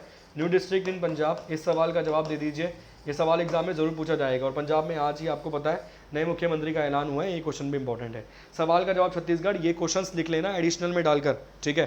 भूपेश बैगल आप बता रहे हैं छत्तीसगढ़ में मिलेंगे, बहुत बढ़िया। सीएम का नाम ये बता दीजिए मुझे, न्यू डिस्ट्रिक्ट ऑफ पंजाब, जो 23rd नंबर का आपको डिस्ट्रिक्ट मिलेगा, 23वें नंबर का जिला मिलेगा पंजाब का, उस डिस्ट्रिक्ट का नाम क्या है? इसके अलावा किस राज्य ने 3 से 4 नए जिले बनाने की बात करी है हाल फिलहाल में? ये सवाल भी इंपॉर्टेंट है। नेक्स्ट क्वेश्चन, अगला सवाल आपकी स्क्रीन पर है। Which state government has inaugurated India's first smoke tower to improve air quality? आप सभी लोग जानते हैं कि भारत प्रदूषण कितना है, स्मोक है, ठीक है। पहले फोग होता था, अब स्मोक है। तो स्मोक को कम करने के लिए, एयर क्वालिटी को सुधारने के लिए लॉन्च किया गया, मतलब इनॉग्रेट किया गया है स्मोक टॉवर। किस भारत के राज्य ने ये लॉन्च किया है? उत्तर प्रदेश, राजस्थान, हरियाणा या दिल्ली? चलिए, मेलार कोटला, बहुत बढ़िया जी। सवाल का जवाब क्या रहेगा? सवाल का जवाब रहेगा मेलार कोटला। चलिए, अगला सवाल आपकी स्क्रीन पर है, नेक्स्ट क्वेश्चन आपकी स्क्रीन पर है। और ये जो लॉन्च किया गया ना, ये जिस जगह पर लॉन्च किया गया उस जगह का नाम है बाबा खड़क सिंह मार्ग। मान लीजिए भारत, ये सवाल डायरेक्ट पूछ लिया जाए कि भाई साहब कहाँ लॉन्च हुआ है, तो कोई भी विद्यार्थी जवाब दे देगा सर वो स्टेट नहीं है, वो यूनियन टेरिटरी है। आर्टिकल नंबर 239A में जिसके बारे में लिखा गया है, जिसको केंद्र शासित प्रदेश, मतलब जिसे एनसीआर बनाने के लिए करवाया गया था, भारत के संविधान में संशोधन, कौन सा अमेंडमेंट करवाया गया था? 69th अमेंडमेंट करवाया गया था, आप सभी लोग जानते होंगे। यूनियन टेरिटरी है, कहाँ लिखा हुआ है? आर्टिकल नंबर 239A में लिखा हुआ है इसके बारे में। और सवाल का जवाब क्या है? सवाल का जवाब है दिल्ली। अब दिल्ली में कौन बैठा है? अरविंद केजरीवाल जी की सरकार है दिल्ली में, मतलब आम आदमी पार्टी की सरकार है। एक सवाल आपसे और पूछना चाहूँगा, आम आदमी पार्टी की जो स्थापना है वो कौन से ईयर में हुई थी? आम आदमी पार्टी की जो स्थापना है वो कौन से ईयर में हुई थी? स्थापना ईयर बता दीजिए, स्थापना वर्ष बता दीजिए। और आम आदमी पार्टी नेशनल लेवल की पार्टी है या स्टेट लेवल की पार्टी है? इसका जवाब और दे दीजिए, नेशनल लेवल की पार्टी है या स्टेट लेवल की पार्टी है? दिल्ली में कहाँ पर किया गया है? तो बाबा खड़क सिंह मार्ग पर इसकी स्थापना करी गई है, कनॉट प्लेस में। कहाँ पर? बाबा खड़क सिंह मार्ग पर इसकी स्थापना की गई है। और बाबा खड़क सिंह मार्ग ये कहाँ पर रहेगा? तो कनॉट प्लेस में रहेगा। ध्यान रखना, जितने पॉइंट पूछे जाएं आप सभी सवालों के जवाब दे सकते हो इजीली, ठीक। बहुत बढ़िया जी। चलिए, अगला सवाल स्क्रीन पर, अगला सवाल आ रहा है, ये आम आदमी पार्टी वाला सवाल का जवाब दे दीजिए बस मुझे। नेक्स्ट सवाल, अगला सवाल आपकी स्क्रीन पर है। नेवल एक्सरसाइज कोंकेन, जैसे मैंने आपको कराया इंदिरा एक्सरसाइज कराया, वो अल मोहिद अल हिंदू वाला एक्सरसाइज कराया, ज़ियाद तलवर वाला एक्सरसाइज का आपको करवा दिया मैंने। चौथी एक्सरसाइज है आपकी आज ये, ठीक। सवाल का नाम है नेवल एक्सरसाइज कोंकेन। कोंकेन नामक, मतलब नौसेना अभ्यास कोंकेन 2021 भारत और किस देश के बीच संयुक्त रूप से आयोजित किया गया? Naval exercise Konkan 2021 was jointly held between India and which country? Direct सवाल है, स्टैटिक जीके का, जवाब दीजिए। फ्रांस, यूएसए, यूनाइटेड किंगडम या फिर इजराइल? क्या रहेगा सवाल का सही जवाब? जल्दी से जवाब देने की कोशिश कीजिए भाई, फटाफट से। चलिए, 2012 में नेशनल लेवल की पार्टी नहीं है, स्टेट लेवल की पार्टी है। भारत में केवल 8 नेशनल लेवल की पार्टी हैं, जिसमें 2016 में एक पार्टी बनी थी नेशनल लेवल की पार्टी, जिसका नाम था तृणमूल कांग्रेस। क्लियर। इसके अलावा हाल ही में एनएनपी करके एक पार्टी बनी थी, ठीक, जो उड़ीसा वाली थी। 2019-2020 के आसपास का सवाल है। चलिए, क्या रहेगा सवाल का सही जवाब? नेवल एक्सरसाइज वाला सवाल पूछ रहा है, ऑप्शन आपकी स्क्रीन पर है, जल्दी जवाब देने की कोशिश कीजिए फटाफट से। क्या रहेगा इस सवाल का सही जवाब? बहुत सही क्वेश्चन है, इंपॉर्टेंट क्वेश्चन है। सवाल का जवाब रहेगा United Kingdom, UK. Boris Johnson मिल जाएंगे बैठे हुए यहाँ। क्लियर, बोरिस जॉनसन मिल जाएंगे यहाँ बैठे हुए। इसके अलावा अगर सवाल पूछ लिया जाए कि G7 की मेजबानी किसने करी थी, तो आप जवाब देंगे ब्रिटेन ने करी थी। ठीक, G7 की मेजबानी किसने करी, हाल फिलहाल वाली, तो ब्रिटेन ने करी थी G7 की मेजबानी। ये सवाल भी एग्जाम में पूछा जा सकता है, ये सवाल भी एग्जाम के लिए इंपॉर्टेंट है। क्लियर। और ये कौन से नंबर की एक्सरसाइज करवाई गई, तो आप जवाब देंगे सर 18वें नंबर की। The naval exercise Konkan 18 is held between which countries, तो इंडिया एंड यूके। पहली बार कब करवाई गई थी ये बायलैटरल एक्सरसाइज, तो आप जवाब देंगे सर पहली बार करवाई गई थी 2004 में। इस बार कौन से नंबर की करवाई गई, इस बार 18th नंबर की एक्सरसाइज करवाई गई। इसके अलावा अगर सवाल में पूछ जाए कि कौन कौन से देश के बीच में कराई गई, तो आप जवाब देंगे सर भारत के साथ करवाई गई। और सामने कंट्री कौन सी थी, तो सर सामने कंट्री रहेगी यूके, यूनाइटेड किंगडम। कहाँ पर करवाई गई, तो आप बोलेंगे सर इसका जवाब हम देंगे कि ये कहाँ पर करवाई गई। ठीक है, कौन से प्लेस पर करवाई गई ये वाली एक्सरसाइज, कौन सी जगह पर करवाई गई, इसका जवाब दीजिए फटाफट कमेंट करके। नेक्स्ट क्वेश्चन, अगला सवाल, bilateral Indian navy US navy exercise Malabar 2021। पांचवा सवाल है एक्सरसाइज का भाई, पांचवा सवाल एक्सरसाइज का। द्विपक्षीय भारत नौसेना अमेरिकी नौसेना अभ्यास, नाम है मालाबार 21। 21 मतलब 21वां संस्करण है। ठीक, जैसे कोंकेन पूछ जाए यूके, अल मोहिद अल हिंदू वाला पूछ जाए, उसका जवाब आप सऊदी अरेबिया दे देंगे। उसके अलावा वो पूछ जाए अपना ज़ियाद तलवार वाला यूएई दे देंगे। तो इस प्रकार से अगर इंदिरा पूछ जाए आप रशिया दे देंगे। अब सवाल यहाँ पर आ गया मालाबार 21, क्या जवाब दे देंगे, यूएस नेवी के साथ। Is being conducted in which island territory of the USA. वो बोल रहा है द्विपक्षीय भारतीय नौसेना और अमेरिका नौसेना अभ्यास मालाबार 21 संयुक्त राज्य अमेरिका के किस द्वीपीय क्षेत्र में आयोजित किया जा रहा है, मतलब कहाँ पर, कौन सी वो जगह है जहाँ पर इसे आयोजित किया जा रहा है। ऑप्शन है यूएस वर्जिन आइलैंड, पुर्तो रिको आइलैंड, ग्यूम आइलैंड या फिर बेकर आइलैंड। चलिए जवाब दीजिए भाई। अगला सवाल आपकी स्क्रीन पर है, नेक्स्ट क्वेश्चन आपकी स्क्रीन पर है, जवाब देने की कोशिश कीजिए फटाफट से। क्या रहेगा सवाल का सही जवाब? 26 से लेकर 29 अगस्त के आसपास ये एक्सरसाइज कराई जा चुकी है। बस जवाब दे दीजिए कौन से आइलैंड में ये एक्सरसाइज करवाई गई है।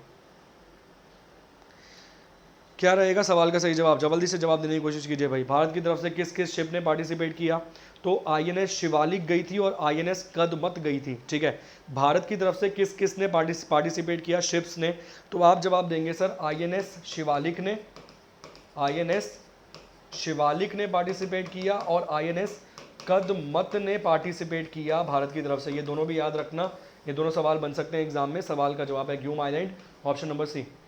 अगर इस सवाल को आप ढंग से पढ़ोगे ना तो पहला सवाल डायरेक्ट ये बनेगा कि मालाबार एक्सरसाइज किन दो देशों के बीच कराई जाती है। एक सवाल ऑप्शन तो दे देगा भारत, भारत के सामने किसके साथ, तो यूएस के साथ। पहला सवाल तो ये हो गया। दूसरा सवाल है कौन सा संस्करण है, 21वां। तीसरा सवाल है कहाँ पर हुई, गूम आइलैंड में। चौथा सवाल बनेगा भारत की तरफ से किन शिप्स ने पार्टिसिपेट किया, तो आईएनएस शिवालिक ने पार्टिसिपेट किया और आईएनएस कदमत ने पार्टिसिपेट किया। नेक्स्ट क्वेश्चन, अगला सवाल है, name the geospatial planning portal launched by the government of India that will help in facilitating new MNREGA assets using remote sensing and geographic information system based data।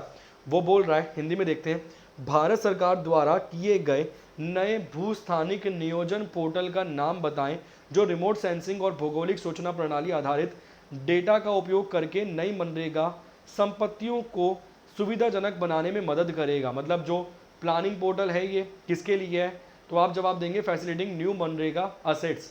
MNREGA से संबंधित एक application launch किया गया, उसका नाम क्या है, सीधा सा सवाल ये बनेगा।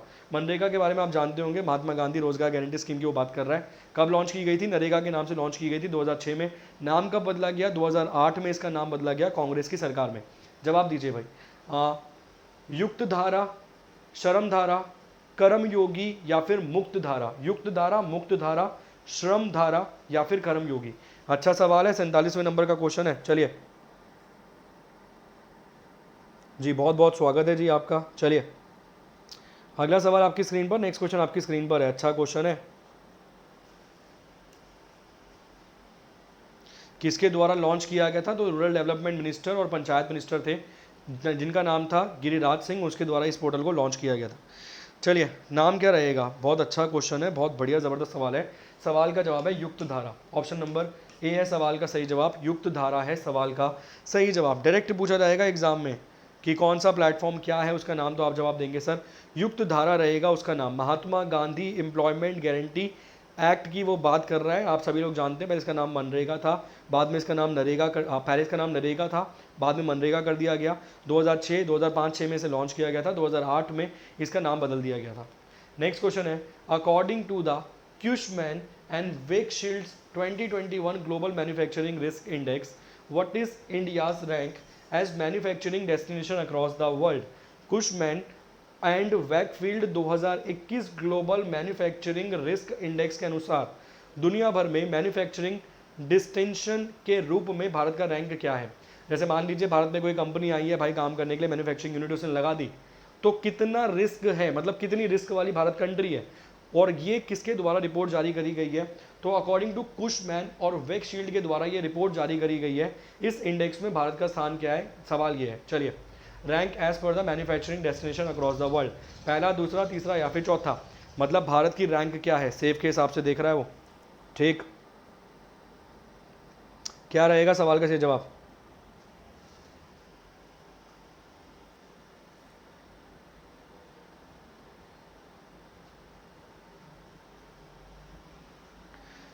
क्या रहेगा सवाल का सही जवाब? जल्दी से जवाब देने की कोशिश कीजिए भाई।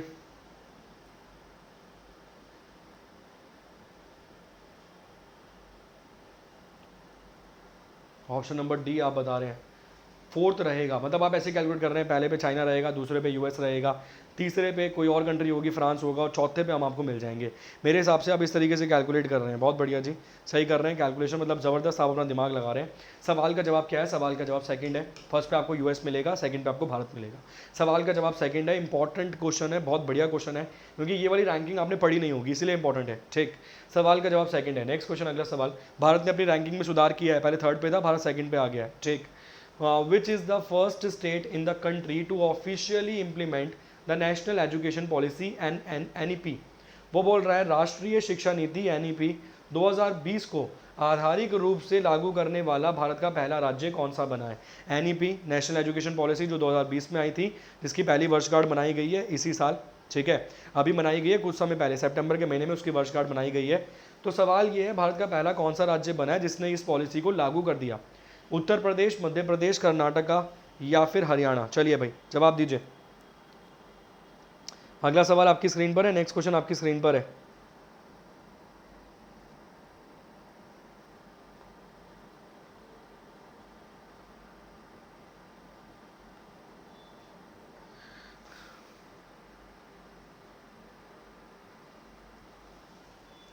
पहले पे आपको मेरे हिसाब से चाइना मिलेगा, सेकंड पे भारत मिलेगा, थर्ड पे आप यूएस मिलेगा, ठीक है ना। इसको प्लीज़ एक बार अपडेट कर लेना। फर्स्ट पे आपको चाइना मिलेगा, भारत की रैंक बिल्कुल, मतलब वो क्वेश्चन का आंसर हमारा बिल्कुल ठीक था। सेकंड पे आपको भारत मिलेगा, इंडिया मिलेगा। इंडिया ने किसे सरपास कर लिया? इंडिया ने सरपास कर लिया यूएस को, यूएस थर्ड नंबर पे आपको मिलेगा, ठीक। उस रैंकिंग में यूएस से आपको थर्ड पे मिलेगा, फर्स्ट पे आपको चाइना मिलेगा। मगर भारत पर हमारे सवाल का जवाब बिल्कुल ठीक था, मगर टॉप कंट्री में अगर देखा जाए तो उल्टा हो गया, वो मैंने रिवर्स बोल दिया। चाइना फर्स्ट पे आपको मिलेगा टॉप में, और थर्ड नंबर पे आपको यूएस मिलेगा। भारत ने किसे सरपास किया? भारत ने सरपास कर लिया यूएसए को। भारत यूएसए से आगे आ गया मैन्युफैक्चरिंग हब में। इस सवाल का जवाब दीजिए, 49 नंबर का क्वेश्चन है, मगर हमारे सवाल का जवाब बिल्कुल ठीक था, ये बात ध्यान रखना, हमारे सवाल का जवाब गलत नहीं था। हमने भारत की रैंकिंग रखी सेकंड, वो बिल्कुल ठीक था। इस सवाल का सही जवाब क्या रहेगा? सवाल का सही जवाब रहेगा कर्नाटका। नेशनल एजुकेशन पॉलिसी सबसे पहले कहाँ इंप्लीमेंट की गई? तो वो इंप्लीमेंट की गई कर्नाटका में। जैसे एग्जाम में सवाल पूछा जाता है कि वो जो स्वर्णिम आरक्षण था वो सबसे पहले कहाँ लागू किया गया था? तो गुजरात के अंदर। इस प्रकार से ये सवाल अगर पूछा जाएगा तो आप जवाब देंगे कर्नाटका। और इसी के साथ हमारी अर्धशतक हो गई है, half century. First edition of Indo Kazakhstan joint training exercise Kazind 2021 will be conducted. आज का छठा एक्सरसाइज वाला सवाल है ये, मतलब प्रॉपर मेरी तैयारी चल रही है आपके अनुसार, एसएससी जीडी, स्टेनो और एमटीएस और एनटीपीसी सीबीटी 2 वाली, क्लियर। चलिए जी, सवाल आपकी स्क्रीन पर है, भारत कजाकिस्तान संयुक्त परीक्षण अभ्यास काजिंद 21 का 5वां संस्करण आयोजित किया जाएगा कहाँ पर? चलिए, fifth edition of the Indo Kazakhstan joint training exercise Kazind 2021 will be conducted at Dushanbe, Jodhpur, Aisha Bibi या फिर कोर्डे। किस किस कंट्री के बीच होती है ये वाली एक्सरसाइज जिसका नाम है काजिंद? देखिए ये लिखा पीछे इंडिया और आगे वाला जो ये लिखा है ना काज, उसका मतलब क्या है? कजाकिस्तान। अगर मान लीजिए भूल गए पेपर में, ठीक है, मान लीजिए एग्जाम में भूल गए तो ये लिखा काज इंद, अलग अलग करके पढ़ लेना। ये लिखा इंडिया और ये क्या लिखा है? ये लिखा कजाकिस्तान। जैसे इंदिरा अगर हम पढ़े इंदिरा, इंदिरा को अलग अलग करके पढ़ लेना। इंदिरा में IND से क्या हो गया? इंडिया, RA से क्या हो गया? रशिया। बस थोड़ा सा दिमाग लगाना पड़ता है, ठीक है। इसके अलावा ऐसे ही ऑक्सीनेक्स करके एक एक्सरसाइज है, ये ऑस्ट्रेलिया हो जाएगा, ये पीछे वाला इंडिया हो जाएगा। ऐसी बहुत सारी हैं, ठीक है। जिमैक्स है एक एक्सरसाइज का नाम है जिमैक्स, ठीक है। तो जापान इंडिया मैरीटाइम एक्सरसाइज करके इसका नाम है। इस प्रकार से बहुत सारी एक्सरसाइज हैं जिनके नाम में ही उसका अर्थ छिपा हुआ है। बस जगह बता दीजिए, स्थान बता दीजिए, स्थान कौन सा है। चलिए, कौन से स्थान पर ये एक्सरसाइज करवाई गई, बस इतना ही आपको जवाब देना है। सवाल का जवाब क्या रहेगा? सवाल का जवाब रहेगा ऐशा बीबी करके जवाब रहेगा सवाल का सही जवाब। क्लियर? सवाल का सही जवाब क्या रहेगा? सवाल का सही जवाब रहेगा ऐशा बीबी, कजाकिस्तान वाले क्षेत्र में आपको ये जगह मिल जाएगी। ऑप्शन नंबर सी रहेगा सवाल का सही जवाब। नेक्स्ट क्वेश्चन, अगला सवाल स्क्रीन पर है। नेक्स्ट क्वेश्चन आपकी स्क्रीन पर है। First batch of multi mode hand grenades has been handed over to Indian army in Nagpur, Maharashtra. The MMHG is manufactured by. वो बोल रहा है मल्टी मोड हैंड ग्रेनेड, जिसकी फुल फॉर्म शॉर्ट फॉर्म ये रही, का पहला बैच महाराष्ट्र के नागपुर में भारतीय सेना को सौंप दिया गया। MMH किसके द्वारा निर्मित है, मतलब किसके द्वारा इसे मैन्युफैक्चर किया गया? हैंड ग्रेनेड के बारे में आप जानते हैं, MMHG फुल फॉर्म है multi mode hand grenades, has been hand over, मतलब इंडियन आर्मी को हैंड ओवर कर दिए गए हैं। फर्स्ट बैच हैंड ओवर कर दिया गया है। कहाँ हैंड ओवर किया गया? नागपुर में। क्लियर? नागपुर कहाँ मौजूद है? महाराष्ट्र में। किस नदी के किनारे पर मौजूद है? तो नाग नदी के किनारे पर ये मौजूद है। किस लिए फेमस है? तो आप सभी लोग जानते हैं, ऑरेंज के लिए। इसके अलावा औरंग नेशनल पार्क कहाँ पर मौजूद है? इसका जवाब दीजिए, जिसका नाम बदलकर हाल ही में राजीव गांधी औरंग नेशनल पार्क था, केवल औरंग नेशनल पार्क कर दिया गया है। ये कहाँ पर है ये बता दीजिए बस केवल। The MHG is manufactured bye, इसको किसके द्वारा मैन्युफैक्चर किया गया है? जवाब दीजिए भाई जल्दी से। ठीक, बहुत बढ़िया। अगला सवाल आपकी स्क्रीन पर है, क्या रहेगा सवाल का सही जवाब? ऑप्शन है बेमेल के द्वारा, इकोनॉमिक एक्सप्लोजिव लिमिटेड EEL के द्वारा, भारत डायनामिक लिमिटेड के द्वारा, या फिर भारत इलेक्ट्रॉनिक्स लिमिटेड के द्वारा। क्या रहेगा इस सवाल का सही जवाब? और क्लास को लाइक और शेयर कर दीजिए भाई साहब, मैं तो बना हूँ, तुम ही नहीं बने हुए हो। क्या रहेगा सवाल का सही जवाब? सवाल का सही जवाब रहेगा economics explosive limited. Option number B रहेगा इस सवाल का सही जवाब। क्लियर? इस सवाल का सही जवाब क्या रहेगा? इस सवाल का सही जवाब रहेगा ऑप्शन नंबर बी। चलिए, अगर आप बोलेंगे तो मैं आगे कंटिन्यू करता हूँ, वरना रोक देता हूँ क्लास। बाकी के बचे हुए सवाल कर लेंगे। 51 क्वेश्चंस मैंने आपको करवा दिए हैं। एक बार जल्दी से बताइए, कंटिन्यू करें आगे या फिर बस स्टॉप करें? 51 क्वेश्चंस मैंने आपको करवा दिए। इस सवाल का जवाब है ऑप्शन नंबर बी। एक सवाल मैंने आपसे पूछा है, उसका जवाब दे दीजिए, वो औरंग नेशनल पार्क वाले का, कि औरंग नेशनल पार्क, जिसका हाल ही में नाम बदला गया, पहले हुआ करता था राजीव गांधी औरंग नेशनल पार्क, अब उसको कर दिया गया केवल औरंग नेशनल पार्क। ये औरंग ये वाला है, ठीक, केवल औरंग नेशनल पार्क उसका नाम कर दिया गया है। ये बता दीजिए कहाँ पर है। ठीक, चलिए इतना ही रखते हैं, क्लास को सफिशिएंट है, 2 घंटे से ऑलमोस्ट हम कंटिन्यू काम कर रहे हैं। 51 क्वेश्चन हमने किए हैं, 51 क्वेश्चन हमने किए हैं। आप सभी लोग जानते हैं कि समझाना भी आवश्यक है, इसलिए मैंने बहुत सारी चीज़ें आपको समझा भी दी हैं जो आपको समझाना ज़रूरी थी। ठीक है, अब कल आपको मिल जाएंगी 3 क्लासेस। कल 3 क्लासेस आपकी रहेंगी। पहली क्लास दोपहर 1 बजे रहेगी। अगर आप MTS के एग्ज़ाम की तैयारी कर रहे हैं, आप तैयारी कर रहे हैं SSC GD के एग्ज़ाम की, या फिर आप तैयारी कर रहे हैं स्टैनो के एग्ज़ाम की, या NTPC CBT 2 की, या फिर UPSI की, और आप पढ़ना चाहते हैं स्टैटिक GK के सवाल, तो आपको कल दोपहर आना है साइंस हेवन चैनल पर 1 बजे। कल दोपहर साइंस हेवन चैनल पर दोपहर 1 बजे क्लास है। लेने के लिए ज़रूर पहुँच जाइएगा टाइम पे, कुछ अलग आपको करवाया जाएगा वहाँ पे। ठीक, इसके अलावा एक क्लास आपको मिल जाएगी रात 8 बजे वाईफाई 2.0 पर, और एक क्लास आपको मिल जाएगी रात 9:15 बजे साइंस 7 चैनल पे। ठीक, इसकी PDF कहाँ मिलेगी? इसकी PDF आपको साइंस 7 चैनल पे मिल जाएगी, टेलीग्राम चैनल पे, और या फिर आपको मिल जाएगी वाईफाई 2.0 के टेलीग्राम चैनल पे। दोनों टेलीग्राम चैनल का नाम मैंने आपको बता दिया, या तो साइंस 7 टेलीग्राम चैनल या फिर वाईफाई 2.0 के टेलीग्राम चैनल पे आपको इसकी PDF प्रोवाइड करा दी जाएगी मेरे द्वारा क्लास के अंत में। ठीक, मतलब क्लास छोड़ दें। ठीक है, अब आप भाई साहब डिनर विनर नहीं किया तो प्लीज़ खाना वाना खा लेना, या फिर जैसे आपको ठीक लगे, पढ़ाई वढ़ाई का टाइम है तो पढ़ाई वढ़ाई कर लीजिए। Thank you so much. अब मिलेंगे नेक्स्ट क्लास में, तब तक के लिए बहुत बहुत शुक्रिया, धन्यवाद, बाय बाय, टेक केयर।